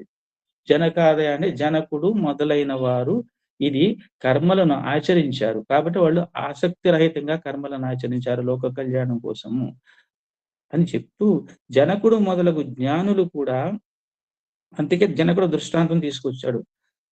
జనకుడు మొదలగు జ్ఞానులు కూడా ఆసక్తిరహితంగా కర్మలను ఆచరించటం వలననే పరమసిద్ధిని పొందారు వాళ్ళు. కావున నీవును అర్జున లోకహితార్థమై కర్మలను ఆచరించుటే సముచితము. జనులను సన్మార్గమున ప్రవర్తింపు చేయు ఉద్దేశము చేయనైనను నువ్వు కర్మలు చేయుటకే తగి ఉన్నావు. అది అంటే ఇక్కడ కర్మయోగములో చరించి గతములో ఎందరో క్షత్రియులు, అంటే అర్జునుడు కూడా క్షత్రియుడు అనమాట. నేను కర్మ చేయను, నేను సన్యాసం తీసుకుంటాను, నేను జ్ఞానం పొందుతాను, ఇటువంటి కౌరులు చెప్తున్నప్పుడు ఇదంతా కర్మయోగం గురించి చెప్పాడు మరి. ఎవడు ఏ కర్మ చేయాలని చెప్పేసి కర్మయోగంలో చరించి గతంలో ఎందరో క్షత్రియులు కూడా సంసిద్ధిని పొందారు అర్జున. వారే జనకాదులు. జనకాదులు అంటే జనకుడు ఒక్కడే కాదు అనడంతోనే జనకుడు ఒక్కడే కాదు, ఇంకా చాలా మంది ఉన్నారు. జనకుడు, అశ్వపతి, భగీరథుడు, ప్రహ్లాదుడు, అంబరీషుడు, ఇక్ష్వాకుడు మొదలైన వారందరూ కూడా జ్ఞానులు అయ్యారు, కర్మలను ఆచరించే మోక్షాన్ని పొందారు అని చెప్తే, అయితే వాళ్ళు కర్మలను ఆచరించి తత్ఫలితంగా దాని తత్వాన్ని తెలుసుకుని నిష్కామ కర్మలు ఆచరించి దాని యొక్క సారాన్ని తెలుసుకున్న తర్వాత వాళ్ళు తరించారు. కానీ వాళ్ళు తరించి కర్మలను చేశారన్నమాట. వాళ్ళని తెలుసుకుని సారాన్ని తెలుసుకుని తర్వాత తద్వారా వాళ్ళు కర్మలను ఆచరించాలి లోక కళ్యాణం కొరకు అని తెలుసుకుని వాళ్ళు మహారాజులైనా సరే మేము కూర్చుంటే కార్యక్రమాలు జరిగిపోతాయి కదా అని అనుకోలేదు. వాళ్ళు కూడా కార్యక్రమాలు నిర్వహించారనమాట. అయితే ఇక్కడ రమణులు ఒకసారి ఏదైనా ఒక తత్వాన్ని తెలుసుకున్న తర్వాత మనం తెలుసుకోకుండా పలానా వాడు చేశాడు కదా అని ఇమిటేషన్ బుద్ధి మనకు పనికిరాదు అనమాట. మనం దానికి పనికిరాం. ఏదైనా తత్వాన్ని మనం తెలుసుకుని దాని యొక్క కాన్సెప్ట్ దాని వెనకాల ఉన్న కాన్సెప్ట్ ఏంటి తెలుసుకుని మనం ఆ తత్వము తెలుసుకుని దాని యొక్క విషయం మూలం మనం తెలుసుకున్న తర్వాతే కర్మలని ఆచరిస్తే దాని యొక్క ఫలితం వేరుగా ఉంటుంది అనమాట. ఈ రమణ మహర్షి ఆశ్రమానికి ఒకసారి ఒక సుప్రసిద్ధ గాయకురాలు వచ్చిందట. వచ్చి రమణులతో అందట, స్వామి నేను కూడా త్యాగయ్య, రామదాసు, కబీర్ లాగా చక్క కీర్తనలు పాడి తరించిపోదాం అనుకుంటున్నాము అంటే వాళ్ళలాగా నేను కూడా గానం భగవంతుడి గురించి గానం చేసి భగవత్ కీర్తనలు చేసి తరించిపోదాం అనుకుంటున్నారు. తప్పేవి లేదు అందులో. కానీ ఆయన అంట, అమ్మా వాళ్ళు పాడి తరించలేదమ్మా, తరించి పాడారన్నారు. అంటే ఏదైనా మనం ఒక విషయం చెప్పాలంటే మనం బాగా తత్వాన్ని మనం ఆకలింపు చేసుకున్నప్పుడే we must be in a position to deliver the goods in a proper manner అనమాట. వాళ్ళు పాడేసి ఏదో కీర్తనలు పాడేసినంత మాత్రాన భగవంతుని పొగిడినంత మాత్రం వాళ్ళు తరించిపోలేదమ్మా. వాళ్ళు భగవత్ తత్వాన్ని బాగా తెలుసుకున్న తర్వాత, ధరించిపోయిన తర్వాత ఆ తత్వాన్ని అర్థం చేసుకుని ఆ తత్వ యొక్క సారము వాళ్ళ వాక్కు ద్వారా ప్రవహించి మనందరినీ పునీతులు చేసిందమ్మా. కాబట్టి వాళ్ళందరూ కూడా పాడి తరించలేదు తల్లి, తరించి పాడారని చెప్తే ఆవిడికి ఒక రకంగా జ్ఞానోదయం అయిందనమాట. ఈ విధంగా ఏంటంటే అర్జున క్షత్రియ ప్రారంభంతో ఉన్న దేహంతో క్షత్రియ ధర్మాన్ని ఆచరించాలి కానీ తప్పదు. కాబట్టి సర్వధర్మాలు రాజైన అర్జున నిన్ను ఆశ్రయించుకున్నాయి, నీవు రాజధర్మానికి దూరం కాకూడదు అని చెప్పేసి ఇక్కడ ఒక ఎక్సలెంట్ శ్లోకం అండి. ప్రతి ఒక్కళ్ళు మనం ఆచరించవలసిన శ్లోకం అండి. 21వ శ్లోకం. యజ్జదాచరతి శ్రేష్ఠ తత్తదేవేతరో జనః సయత్ ప్రమాణం కురితే లోకస్తదనువర్తతే. యజ్జదాచరతి శ్రేష్ఠ తత్తదేవేతరో జనః సయత్ ప్రమాణం కురితే లోకస్తదనువర్తతే. ఇది ప్రతి ఒక్కళ్ళు కూడా దీన్ని కంఠదా బట్టి దీని సారం తెలుసుకుంటే మనకి గీత చాలా వరకు మనకు చక్కగా అర్థం అవుతుంది అన్నమాట. ఎలాగంటే శ్రేష్ఠుడు దేనిని ఆచరిస్తే ఇతరులు దానినే ఆచరిస్తారు. మనం ఇప్పుడు సత్యసాయి సంస్థలలో ఉన్నాం. ఏ జన్మలోనూ ఎంతో కొంత పుణ్యం చేసుకోబట్టే సత్యసాయికి సమకాలికులుగా పుట్టాం. ఆయన కలియుగా శ్రీకృష్ణుడు. ఆయనకి సమకాలికలుగా పుట్టాము అంటే మనలో శ్రేష్టత్వం ఉన్నట్ట లేనట్ట? ఉన్నట్టే అనుకోవాలి మనం, లేకపోతే రాము. ఈ కోట్లాది మంది జనం ఉన్నారు. ఎంతమంది ఉన్నారు సాయి సంస్థలు? అందరూ ప్రపంచం అంతా లేరు కదా. కాబట్టి మనము శ్రేష్ఠుల కింద లెక్క. కాబట్టి మనము దేనిని ఆచరిస్తామో మన ప్రవర్తన, మన బిహేవియర్ ఎలా ఉంటుందో దాన్ని చూసి వీడురా సత్యసాయి భక్తులు అనుకోవాలి, కానీ వీడేమి సత్యసాయి భక్తుడు రా అనుకునేటట్లుగా మనం ప్రవర్తించకూడదు. కాబట్టి శ్రేష్ఠుడు దేనిని ఆచరిస్తే ఇతరులు దానినే ఆచరిస్తారు. ఓహో, ఆయన చేశాడు కాబట్టి ఇది కరెక్టు. అటువంటి స్టాండర్డ్ మనం ఐఎస్ఐ ముద్ర లాంటి మనం పొందాలన్నమాట. మనం శ్రేష్ఠుడు ప్రమాణముగా గ్రహించిన దానినే అన్యులు కూడా ప్రమాణంగా స్వీకరిస్తారు. కాబట్టి అర్జున, నువ్వు శ్రేష్ఠుడు, క్షత్రియ వంశంలో పుట్టావు, ధైర్య శౌర్య పరాక్రమాలు ఉన్నాయి నీకు, ఒక సచ్చరిత్ర ఉంది నీకు. కాబట్టి అటువంటి వాడు నువ్వు ఏ మార్గాన్ని అవలంబిస్తే నువ్వు కూడా యుద్ధం చేయకుండా సన్యాసిలాగా కూలబడిపోతే మిగిలిన క్షత్రియులు కూడా నిన్ను ఫాలో అవుతారు అర్జున. అలా కాకుండా నువ్వు క్షత్రియుడు, యుద్ధం చేయి, యుద్ధ ధర్మం నీది. కాబట్టి యుద్ధం చేయి లోక కళ్యాణం కోసం. నువ్వు యుద్ధం రాజ్యం కోసం చేయట్లేదు, అధర్మాన్ని అణగదొరకడానికి చేస్తున్నావు నువ్వు అని చెప్పాడు అన్నమాట. కాబట్టి అర్జునుడు తన ధైర్య శౌర్య పరాక్రమల చేతను, సచ్చరిత్ర చేతను లోకంలో గొప్ప ఖ్యాతిని ఆర్జించి ఉన్నాడు. కాబట్టి అంతటి గొప్పవాడు అకర్మణ్యుడు కాక తన విద్యుక్త ధర్మమును ఫలాపేక్ష రహితముగా అసక్తముగా ఆచరించవచ్చు. దానిని చూసి తక్కిన వారును ఆహా, అర్జునుడు అంతటి వాడే ఈ ప్రకారముగా కర్మను ఆచరించినప్పుడు మనం ఎందుకు ఆచరించకూడదు అని తెలిపి వాళ్ళు కూడా నిష్కామ కర్మావలంబులై చిత్తశుద్ధిని పడిసి పరమశ్రేయమును పొందగలరు. కాబట్టి యథా రాజా తథా ప్రజార్జున అని ఆర్యోక్తి ఉంది. కాబట్టి నువ్వు అకర్మణ్యుడు అయిపోయావు అనుకో, తక్కిన జనులను ఏ కర్మ చేయకుండా ఊరికనే కూర్చుని ఉంటారు, క్రమంగా కర్మభ్రష్టులు అయిపోతారు వాళ్ళు. కాబట్టి లోక క్షేమాన్ని దృష్టిలో పెట్టుకునైనా సరే నువ్వు జ్ఞానులు సత్కర్మల్ని, పెద్దలు సత్కర్మల్ని, రాజులు సత్కర్మల్ని ఆచరించాలి. ఇక్కడ ఎలా ఉంటుందంటే, ఇక్కడ ఆచరతి యజ్జదాచరతి అన్నట్టు చూసారా. ఆచరతి అంటే మన ఆరాధనకే పరిమితం అయిపోతున్నాం, కానీ చాలా వరకు భగవంతుణ్ణి ఆచరణ శూన్యము. ఆరాధన ఎప్పుడు కూడా ఆచరణతో కూడిన ఆరాధన సత్ఫలితాలను ఇస్తుంది కదా. ఇప్పుడు 100th బర్త్డే అయిపోయింది మనకి, ఏం చేసాం? 100th బర్త్డే అయిపోయిన తర్వాత మన అందరం కూడా ఒకటి దృష్టిలో పెట్టుకోవాలి. ఏదైనా ఒక మన దుర్భావాన్ని కానీ ఒక మనని చెడుతో పట్టించే ఒక విషయాన్నైనా మనము స్వామి దగ్గర, స్వామి పాదాల చెంతబడి ఈ దుర్బుద్ధి నాలో ఉంది స్వామి, నేను దీన్ని ఉదయించుకోలేకపోతున్నాను, మీ పాదాల మీద పెడుతున్నానని మనం ఎంతమంది చేసాము. చేసిన వాళ్ళందరూ ధన్యులు నా దృష్టిలో. ఏదో ఒక్కటి ఇంత గత ఇక్కడి నుంచి 100, 101, 102 మనం ఎంతకాలం బ్రతుకుంటామో తెలియదు. కాకపోతే భగవంతుడికి ఏదో ఒక దుష్కర్మ, దుర్భావాన్ని మనం భగవంతుడికి వదిలేయాలన్నమాట. వదిలేసి నువ్వు దాన్ని ఓవర్కమ్ చేయలేకపోతున్నావు. కాకపోతే ఆయనకు వదిలేస్తే ఆయనే నేను సన్మార్గుడికి నడిపిస్తుంటాడు అనమాట. కాబట్టి ఎట్లా ఉంటుందంటే, ఇది ఒక తండ్రి అంట, ఈ పెన్సిల్ దొంగిలించి వస్తే కొడుకు శ్రేష్టత్వము జ్యేష్ఠత్వం. తండ్రి అనగానే జ్యేష్ఠుడే, ఇంటికి గృహ యజమాని శ్రేష్ఠుడే, జ్యేష్ఠుడే. కానీ వాళ్ళు శ్రేష్టత్వం కూడా ఉంటేనే కదా పిల్లలకు కూడా శ్రేష్టత్వం వచ్చేది. వాడు కొడుకు పెన్సిల్ దొంగతనం చేశాడని పక్క విద్యార్థి టీచర్ కంప్లైంట్ చేస్తే తండ్రి చితకబోతాడు. ఎంతరా తప్పు కదా అది, నువ్వు ఎవరో పెన్సిల్ దొంగిలించి వచ్చావంట అని వాడు ఒక మాట అంటాడు. నువ్వు చెప్తే నేను ఆఫీసు నుంచి పట్టుకొచ్చేవాడు కదా అన్నాడు. ఇది అందరికి తెలిసిన కథ అయినా ఇక్కడ మనకు అన్వయిస్తుంది కాబట్టి చెప్తున్నాను. నేను ఆఫీసు నుంచి పట్టుకొచ్చేవాడు కదా అని అంటే, ఈడు శ్రేష్ఠుడు కాదు, జ్యేష్ఠుడే కానీ శ్రేష్ఠుడు కాదు. మరి అటువంటి వాడి యొక్క బుద్ధులు వీడికి వస్తాయి కదా, అటువంటి వాడి ప్రవర్తన వీడు చూసి ఫాలో అవుతాడు కదా. కాబట్టి ఇలా ఉండకూడదు. మనం ఆచరించిస్తే నువ్వు ఆచరింపు చేయబడక్కర్లేదు, వాళ్ళే ఆచరిస్తారు ఆటోమేటిక్ అనమాట. కాబట్టి ఈ శ్లోకంలో ఆచరించండి ఏదో ఒకటి అని ఆచరణ అంటే, ఈ శ్లోకమున శ్రీకృష్ణ పరమాత్మ ఆచరణకి ఎక్కువ ప్రాధాన్యం వచ్చాడే గాని వాచా జ్ఞానానికి కాదు, ప్లాట్ఫామ్ స్పీచ్లకు కాదు. కాబట్టి ఆచరణ అనుష్ఠానం లేని ఆచరణ అనుష్ఠానం చాలా చక్కని పదాలు పట్టుకోండి. ఇవన్నీ కూడా నేను చాలా చోట్ల సేకరించినవన్నీ. ఆచరణ చేసాం, ఒకరోజు పూజ అయిపోయింది, ఒకరోజు ప్రవచన వినేశం అయిపోయింది, ఇది కాదు ఆచరణ. ఆచరణ అనుష్ఠానం లేని ఒట్టి వాక్యములచే ప్రయోజనము లేదు. కావున ముందు తాను చేసి చూపవలనని భగవంతుని యొక్క గీతాచార్యుని యొక్క ఆదేశమై ఉన్నది. అప్పుడే జనులకు వానిపైన గాని శాస్త్ర వాక్యములపైన గాని విశ్వాసము ఏర్పడుతుంది. కాబట్టి మనకు ఆచరణ కావాలి కానీ వాచా జ్ఞానము కాదు. ఎప్పటికప్పుడు మన స్వీయ గమనిక, సెల్ఫ్ ఎవాల్యుయేషన్, సెల్ఫ్ క్రిటిసిజం అనేది ఈ గీత చక్కగా అర్థం చేసుకుంటే మనకి ఆ తత్వాన్ని మనకి అవగాహనకు వచ్చేటట్లు చేస్తుంది అనమాట.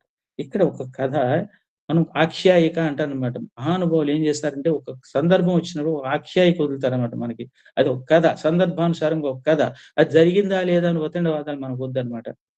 బుద్ధుడు, గౌతమ బుద్ధుడు తథాగతుడు అనేవాళ్ళు ఆయన. ఆయన ఒకసారి మీకు ఒకసారి చెప్పే ఉంటాను. ఒకసారి మళ్ళీ చెప్తాను నేను. ఆయన ఒకసారి ఒక నదీ తీరం ఒక సెలయేరు ఏదో చెట్టు నీడన కూర్చొని చక్కగా తపస్సు చేసుకుంటున్నాడు ఆయన. ఈ లోపల ఆయనకి దప్పిక అయింది. దప్పికైతే ఏం చేశాడంటే ఎదురుగుండా సరస్సు ఉంది. చక్కని పువ్వులతో చాలా అందంగా ఉన్న సరస్సు. చక్కగా అక్కడంటే దాహార్తిని తీర్చుకోవడానికి చక్కని నీరు కూడా అందులో ఉందన్నమాట. ఆయన వెళ్ళాడు.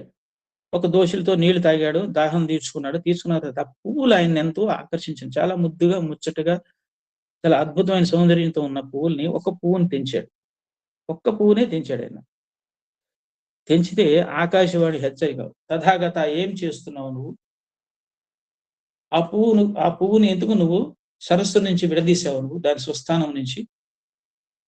అది నలుగురిని ఆకర్షించి వాళ్ళందరినీ కూడా ఆనందింపజేసే స్వభావము, సౌందర్యము కలిగి ఉంది కదా. ఆ యొక్క అదృష్టానికి దాన్ని ఎందుకు దూరం చేసావు నువ్వు? దాని స్వస్థానం ఎందుకు విడదీశావు? కాబట్టి నువ్వు చేసేది నాకు నచ్చలేదు, విరమించు అంటే మళ్ళీ ఆ పువ్వుని అలాగే సముద్రంలో నదిలో వదిలేసి, ఎప్పుడు కూడా ఆకాశవాణిని ఆయన ఏం మాట్లాడలేదు. ఓహో, ఆకాశవాణి చెప్పిందని అన్యాపదేశంగా నాకేదో ఒక సందేశం అందింది అనుకున్నాడు. మళ్ళీ వెళ్ళిపోయిన తపస్సు చేసుకుంటున్నాడు కూర్చుని. ఈ లోపల ఒక ఆటవికుడు వచ్చాడు. అదే సెలయేరులో దిగాడు, చక్కగా నీరు తాగాడు. నీరు తాగిన తర్వాత వాడి బుద్ధి ఎటువంటిదంటే ఆ పువ్వులన్నీ తెంపేశాడు. ఆడ స్నానం చేయడం కోసం మొత్తం అదంతా నీట్‌గా దాదాపు కొంత మేరకి పువ్వులన్నీ తెంచేసి పాడేసి నీరు కనపడేటట్టుగా చేసుకొని మొత్తానికి చెల్లాచెదురు చేసేసాడు సెలయేరునంతా. వెళ్ళిపోయాడు. అప్పుడు బుద్ధుడు అంటాడు, ఆకాశవాణి, ఇందాక నేను ఒక్క పువ్వు తెంచినందుకే నువ్వు నన్ను హెచ్చరించావు కదా, వాడినెందుకు నువ్వు వదిలేశావు అని అడిగితే, అప్పుడు చెప్పిన తథాగత, వాడు ప్రపంచానికి తెలుసు వాడేమిటో మూర్ఖుడు. మూర్ఖుడు వేరు, మూఢుడు వేరండి. మూర్ఖుడు అంటే వాడికి ఏమీ తెలీదు. అడ్డదిడ్డంగా నడిచి వెళ్ళిపోతాడు. ఇప్పుడు చాలా మంది నేను చూస్తుంటాం మన సత్యసాయి సంస్థల్లో మధ్యలో సెంటర్లో స్వామి శివాశిలాగా వేస్తుంటారు. ఒక్కోసారి ఇటు నుంచి దాటిపోతారు. అటు మీద నడిచేస్తుంటారు. మరి వాళ్ళు ఏమనాలి మనం? అది స్వామి రాక కోసము మనం వేసింది. స్వామి దాని మీద నడిచి వస్తారు, సింహాసనం ఆశయంలో అవుతాం చేస్తాం. దాని మీద నడిచే వాళ్ళని ఏమనాలి మనం? తెలియక అంటే మూర్ఖుడు, వాడికి ఏం తెలియదు. కాబట్టి వాళ్ళని క్షమించవచ్చు. మూఢుడు అంటే తెలిసి కూడా ఆచరించని వాడు అనమాట. వాడు మూర్ఖుడు తథాగత. కాబట్టి వాడు ఏమి చేసినా ప్రపంచం పట్టించుకోదు. ఆడు మూర్ఖులే అని అంటారు.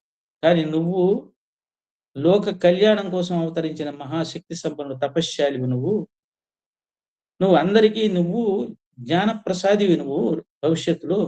కాబట్టి నువ్వు లోక కళ్యాణం కోసం చేయవలసిన పనులు ఉపదేశించే పరిస్థితిలో నువ్వు రావాలి.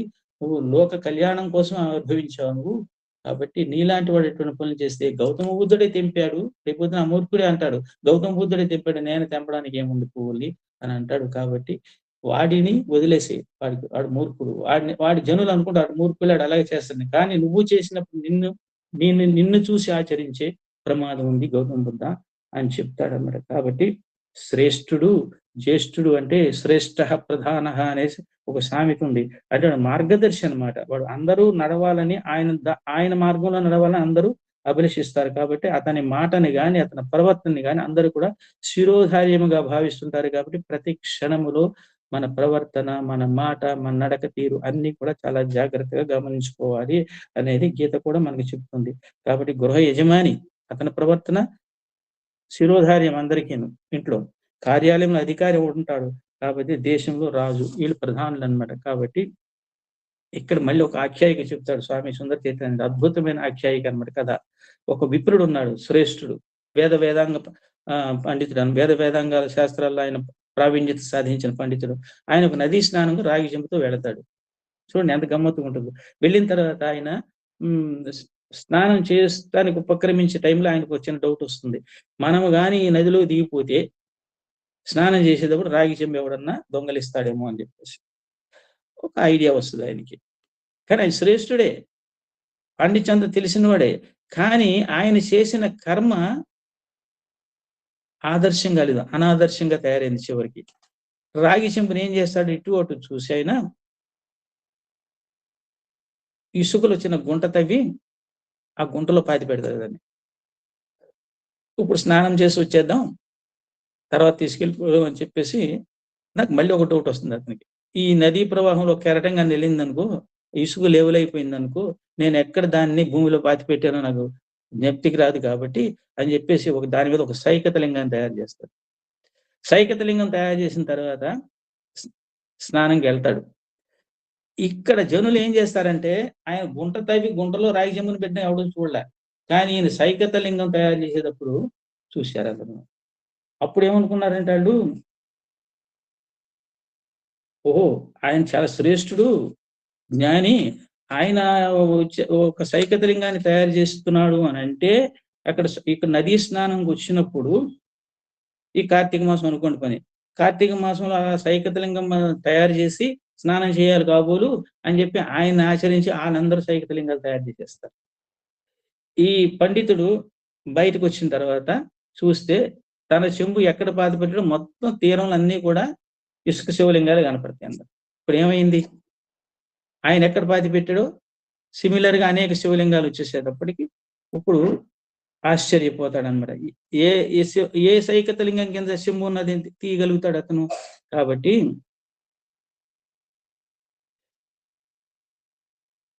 శంభుని కాపాడుకునే ఉపాయం ఆలోచించాడు కానీ అది తనకే అపాయం తెచ్చిపెడుతుందని, అందరికీ అనాదర్శం అవుతుందని ఆయన ఊహించలేకపోయాడు. శ్రేష్ఠుడే కానీ, కాబట్టి ఈ లోకం చాలా విచిత్రమైనది.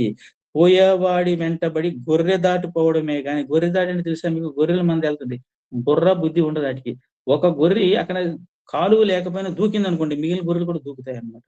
కాబట్టి గొర్రె దాటు ప్రవర్తన అయిపోయింది కానీ వాస్తవాన్ని ఆలోచించి ఆచరించేవారు అరుదు.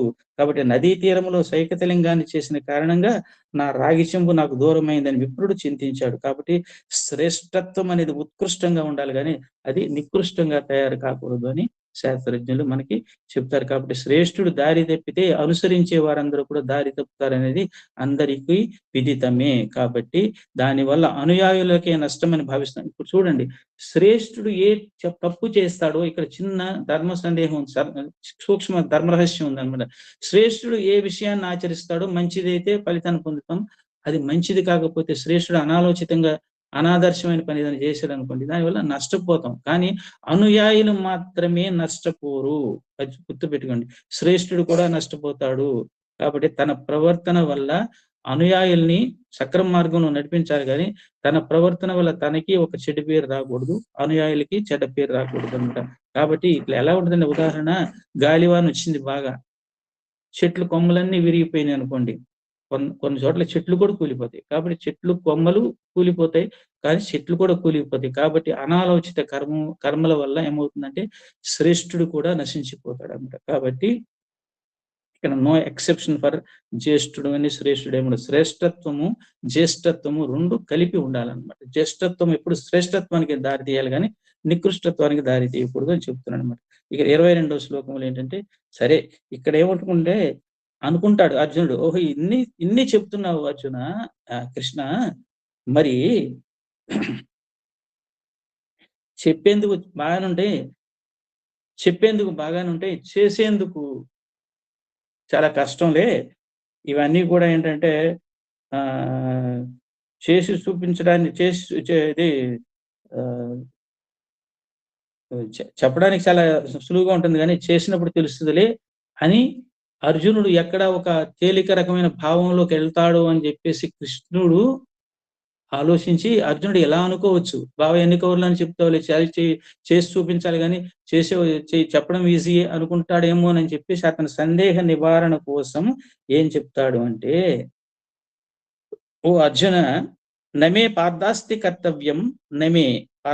కర్తవ్యం త్రిషు లోకేషు కించిన నానవాప్తమవాప్తవ్యం వర్త ఏవచ కర్మణి అంటే, పార్థ, ముల్లోకాలలో నేను చేయవలసిన కార్యం అంటూ నాకు ఏదీ లేదు, నేను పొందనిది లేదు, పొందవలసినది లేదు, నేను పొందనిది లేదు, పొందవలసినది లేదు.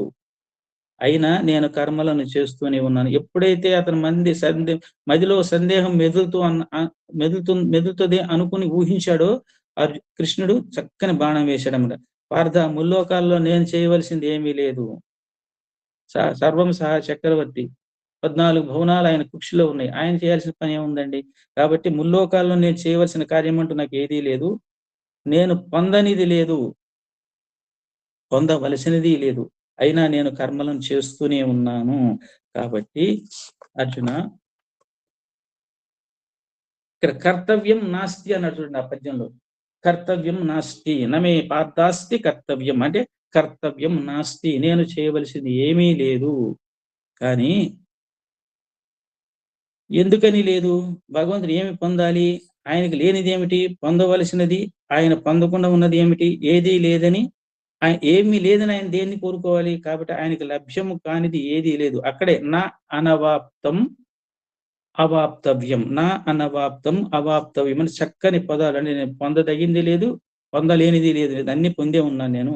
చతుర్దశ భువనాలు నాలోనే ఉన్నాయి. కాబట్టి పరమేశ్వరునికి లేనిదంటూ ఏదీ లేదు కనుక ఆయన చేయనిదగింది ఏమి లేదు. కర్తవ్యం నాస్తి అని చెప్తూ కార్యం అస్తి, మళ్ళీ అంటే కర్తవ్యం నాస్తి అంటే కార్యం అస్తి అంటే చేయవలసిందంటూ ఏదీ లేకపోయినా, పొందవలసిందంటూ ప్రత్యేకంగా ఉండకపోయినా పరమేశ్వరుడు సదా కర్మలయందే ఉంటాడు. కర్తవ్యమే లేకపోయినా కర్మలయందే ఉన్నాడు. వర్త ఏవచ్చ కర్మణి అన్నదానికి ఇది అర్థం అన్నమాట. కాబట్టి ఎందుకు చేస్తున్నాడు ఆయన? ఆయనకేమైనా భేషజం ఉందా? లోక సంగ్రహార్థం చేస్తున్నాడు ఆయన. ఆయనకేమైనా నిరాశ ఉందా? రెస్ట్ ఉందా? ఏమీ లేదు ఆయనకి. ఎప్పుడు ఆల్వేస్ బిజీలో ఉంటాడు ఆయన. కాబట్టి అర్జునుడికి రథసారథి ఎందుకు ఉండాలండి? ఆయన బ్రహ్మాండమైన శల్యుని పిలిచి నువ్వు అర్జునుడికి రథసారథి ఉండని చేయడా? రథసారథి ఎందుకున్నాడని లోక కళ్యాణం కోసము, లోక సంగ్రహార్థం చేశాడు. ఎంతసేపు గుర్రాలను కడిగాడు, గుర్రాలకు నీరు తాగించాడు, గుర్రాలు పుళ్ళు పెడితే కడిగాడు, వాటికి వెటర్నరీ డాక్టర్లా పనిచేశాడు వాటికి. తర్వాత అర్జునుడి కాలి తాపులు కూడా తిన్నాడండి ఆయన. అప్పట్లో ఇప్పటిలాగా లేదు, ఇండికేటర్స్ లేవు. అప్పట్లో ఏంటంటే అర్జునుడు లెఫ్ట్కి వెళ్ళాలనుకోండి, తన బూట్ కాలుతో కృష్ణుడికి లెఫ్ట్ ఉందనేవాడంట, లెఫ్ట్ బో అని. రైట్కి వెళ్ళాలనుకో తన కుడి కాలుతో కుడి పక్కన గోకేవాడంట. అంటే ఇట్లా ఒక భక్తుడి యొక్క పాదాలతో కూడా తన్నించుకున్నాడు అనమాట కృష్ణుడు. ఎందుకు చేయాలి? ఇదంతా లోక సంగ్రహార్థం అనమాట. కాబట్టి పాలిచ్చిన తల్లికి, విషమిచ్చిన రాక్షసికి ఇద్దరికి మోక్షం ఇచ్చాడు ఆయన. కాబట్టి ఆయన చేయాలి ఏది కూడా శ్రేష్ఠత్వాన్ని ప్రతిపాదించే పనులే చేశాడు. కాబట్టి నేను శ్రేష్ఠుడిని, జ్యేష్ఠుడిని కూడా. అది శ్రేష్ఠుడు అయినా జ్యేష్ఠుడైనా శ్రేష్ఠుడే, భగవంతుడు జ్యేష్ఠుడు అయినా శ్రేష్ఠుడైనా. అందుకే కర్తవ్యం లేకపోయినా ఆదర్శం కొరకు దివ్యంగా కర్మలను ఆచరిస్తున్నాను నేను. కాబట్టి శ్రేష్ఠుడు అనాదర్శుడు కాకూడదు. నేను కర్మల్ని మానేస్తే కర్తవ్యంలో ఉన్న వాళ్ళు కూడా కర్మలను మానేస్తారు. ఎందుకు? నేను కర్మలను మానేస్తే కర్మలు చేయవలసిన కూడా కర్మలను మానేస్తారు అని అంటే 23వ శ్లోకంలో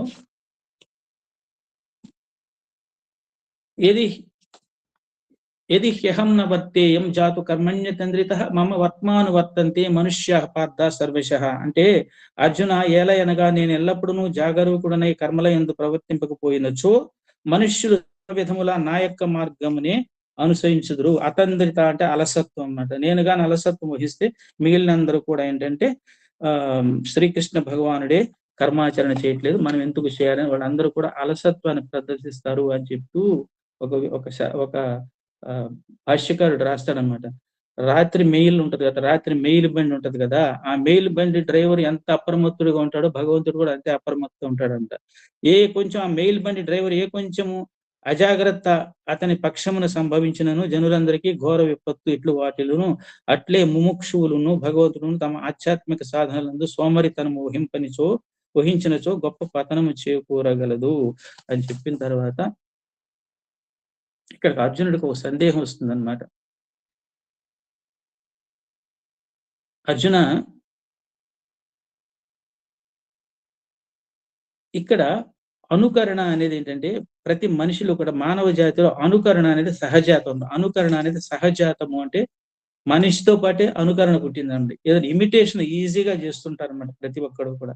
ఆ ఇమిటేషన్ ఎలా ఉంటుందంటే, అనుకరణ అనేది ప్రతి వ్యక్తిలోనూ కొద్దో గొప్ప ఉంటుంది. అది సహజాతం. అంటే ప్రతి వ్యక్తికి జన్మతోనే ఈ సహజాత లక్షణం చేత మనుషులు శ్రేష్ఠుడైన వాడిని అనుసరిస్తారు. అందువల్ల శ్రేష్ఠుడు కర్మల విషయంలో అప్రమత్తుడై ఉండాలి.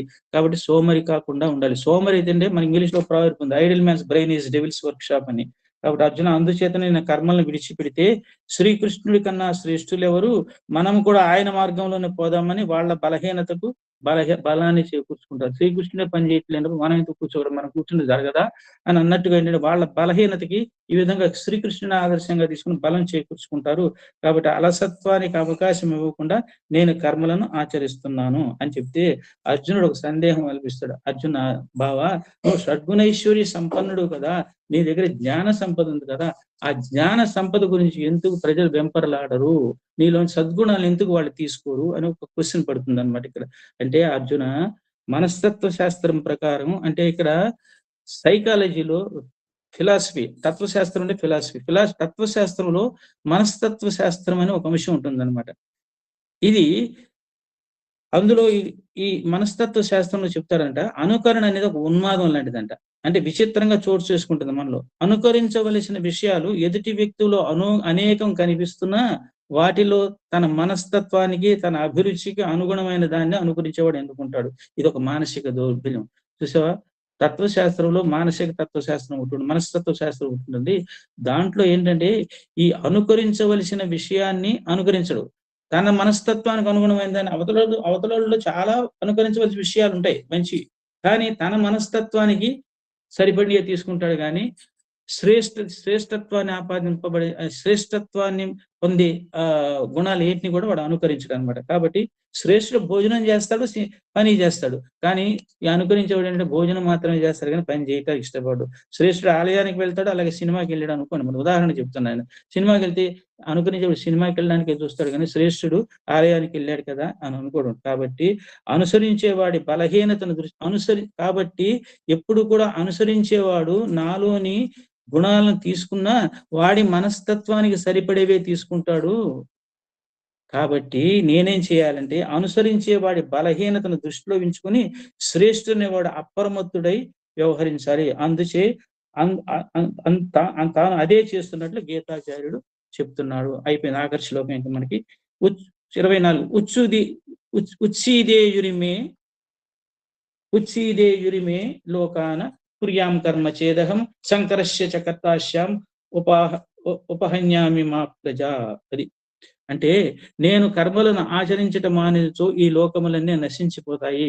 లోకములందు అల్లకల్లోలములు చెలరేగును, ప్రజా నష్టము వాటిల్లును, అప్పుడు అందులకు నేనే కారకుడనయ్యేదను. ఈ శ్లోకంతో మనకు అయిపోతుంది ఈ రోజుకి. అంటే నేను కర్మ చేయడం మానేస్తే కర్మ సంకరం తయారవుతుంది. ప్రజలను కూడా కర్మలు చేయకుండా చెడిపోతారు. కాబట్టి నేను ప్రజలకు ఆదర్శంగా ఉండి లోక కళ్యాణం కోసం పాటుపడాలి నేను. అందుకే నేను ధర్మ సంస్థాపనార్థాయ సంభవామి యుగే యుగే. ఇప్పుడు సంభవామి యుగే యుగే పోయిందంట, సంభవామి పదే పదే అనే పరిస్థితులు వచ్చినాయంట మనకి. కాబట్టి ప్రారబ్ధ కర్మను అనుభవించడానికి పుట్టిన వాళ్ళం మనం. ప్రారబ్ధ కర్మను అనుభవించడానికి పుట్టిన వాళ్ళం మనం పొందవలసిందంటే ఏదూ లేని పురుషోత్తముడు భగవంతుడు. అయినా ధర్మ సంస్థాపనార్థం అవతారాన్ని ధరించినప్పుడు సర్వ మానవాళికి ఆదర్శాన్ని నిర్దేశించేందుకు తాను మానవులు ఆచరించే సామాన్య కర్మలను కూడా ఆచరించాడు. ఆ విధంగా మహికి మహోజ్వలంగా కర్మయోగ దిశానిర్దేశం చేసి ఉంటాడు. అందుకే స్వామి అంటారు కదా, అవతరించుటయనుటలో అర్థమేమి, నరులపై ప్రీతి వాత్సల్య పరతతోడ, వారి స్థాయికి దైవంబు వచ్చు భువికి, జీవ ప్రజ్ఞతో పాటుగా దైవ ప్రజ్ఞ. కృష్ణుడి దగ్గర జీవ ప్రజ్ఞ ఉంది, దైవ ప్రజ్ఞ ఉంది. అలాగే స్వామి దగ్గర జీవ ప్రజ్ఞ ఉంది, దైవ ప్రజ్ఞ ఉంది. మానవుడిగా అవతరించి మన ఉద్ధరణ కోసం వచ్చాడనమాట. అంటే ఎందుకు వచ్చాడని, నరులపై ప్రీతి వాత్సల్య పరతతోడ, అంటే ప్రపంచాన్ని సక్రమైన మార్గంలో నడిపించడానికి వారి స్థాయికి దైవంబు దిగివచ్చు. అలాగే శ్రీకృష్ణ పరమాత్మ మన స్థాయికి అర్జునుడి స్థాయికి దిగి వచ్చాడు. అలాగే అర్జునుడిని మాధ్యమంగా తీసుకున్నాడు అనుకోండి, ప్రధానికి అర్జునుడు మనం కంపారిజన్ చేసుకోకూడదు. కాబట్టి మన స్థాయి కూడా స్వామి మన ఉద్ధరణ కోసం దిగి వచ్చారు. కాబట్టి అకర్మ చేయడం వల్ల అకర్మ అంటే ఇక్కడ సక్రమైన కర్మలు చేయకుండా దుష్కర్మలు చేయడం కూడా అకర్మ కిందే వస్తుంది. లోక నాశనం అవుతుంది అనమాట. అకర్మ కారణంగా లోకాలు నశిస్తాయి. కావున జగత్తు యొక్క స్థితిని స్థితి కోసం కర్మ ఆవశ్యకమై ఉంటుంది.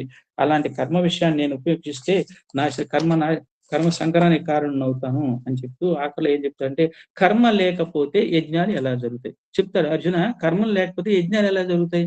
కర్మ అనేది ఉండాలి. ఇప్పుడు ఈ సత్కర్మ, దుష్కర్మ, కర్మ అనేది ఉండాలి. కర్మ లేకపోతే యజ్ఞాలు ఎలా జరుగుతాయంటే, కర్మ లేకపోతే యజ్ఞాలు ఎలా జరుగుతాయి అర్జున? యజ్ఞాలు జరగకపోతే దేవతలకు అవిర్ధానం ఎలా జరుగుతుంది? హవిష్యులతో దేవతలు సంతృప్తి చెందితేనే కదా వర్షాలు కురుస్తాయి. ఒకవేళ వచ్చిన అతివృష్టి, సునామీలు వస్తాయి.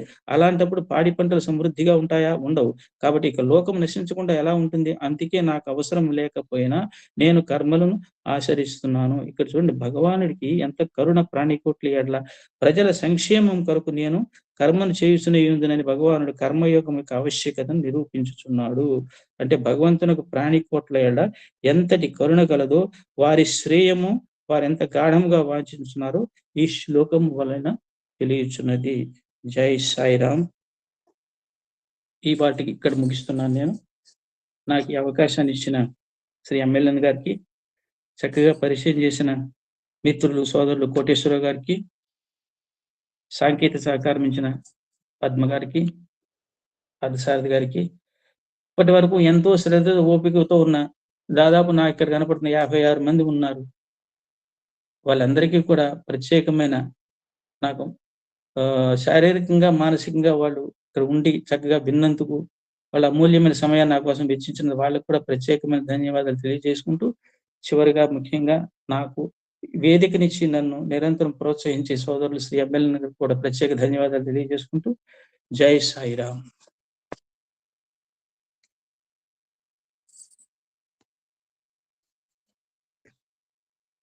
సాయిరామ్ సార్, భజన పాడతారా సార్? సుధాకర్ అమ్మా, భజన పాడండి సార్. ఏంటమ్మా? భజన పాడండి సార్, భజన పాడండి. భజన పాడతాను. నేను దానికి అదే ఎత్తుకుంటున్నాను నేను.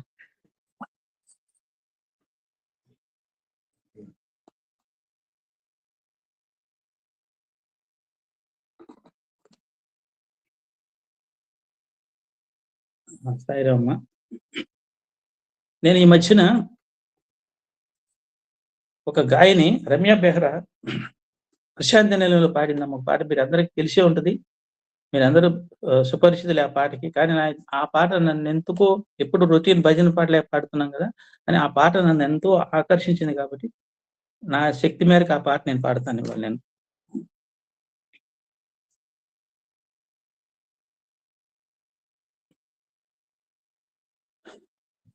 ఎంతెంత దయనీదివో సాయి, ఎంతెంత దయనీదివో సాయి, నిన్ను ఏమని పొగడను సర్వాంతర్యామి, ఎంతెంత దయనీదివో సాయి, ఎంతెంత దయనీదివో సాయి, ఎంతెంత దయనీదివో సాయి, ఎంతెంత దయనీదివో సాయి,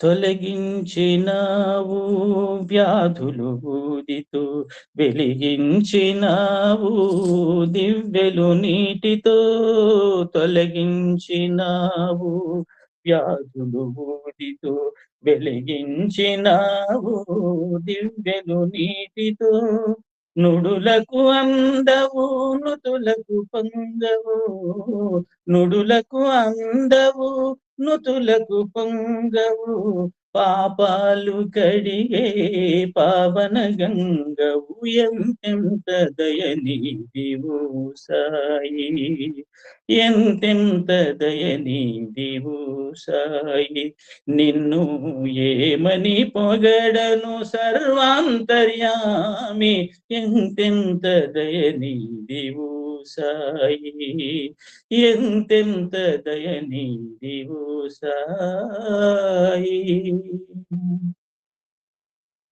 భక్త కబీరే నీ మతము అన్నావు, భగవానుడే నీ కులమని అన్నావు. భక్త కబీరే నీ మతము అన్నావు, భగవానుడే నీ కులమని అన్నావు. అణువును నిండిన బ్రహ్మాండములా, అణువును నిండిన బ్రహ్మాండముల అందరిలో నీవు కొలువై ఉన్నావు. ఎంతెంత దయనీదివు సాయి, ఎంతెంత దయనీదివు సాయి.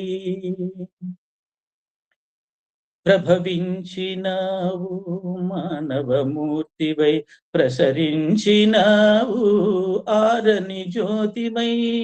ప్రభవించినావు మానవమూర్తివై, ప్రసరించినావు ఆరని జ్యోతివై.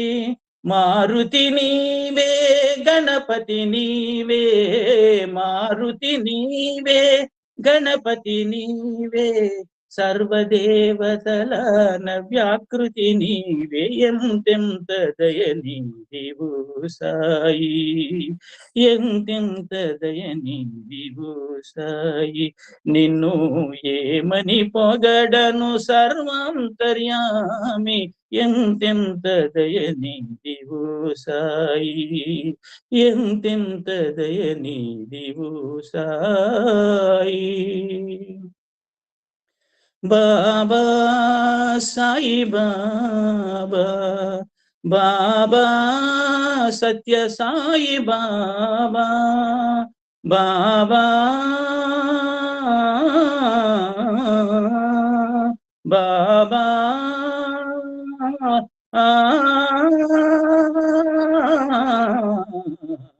బాబా. ఎంతెంత దయనీది ఓ సాయి. సాయిరామ్మ.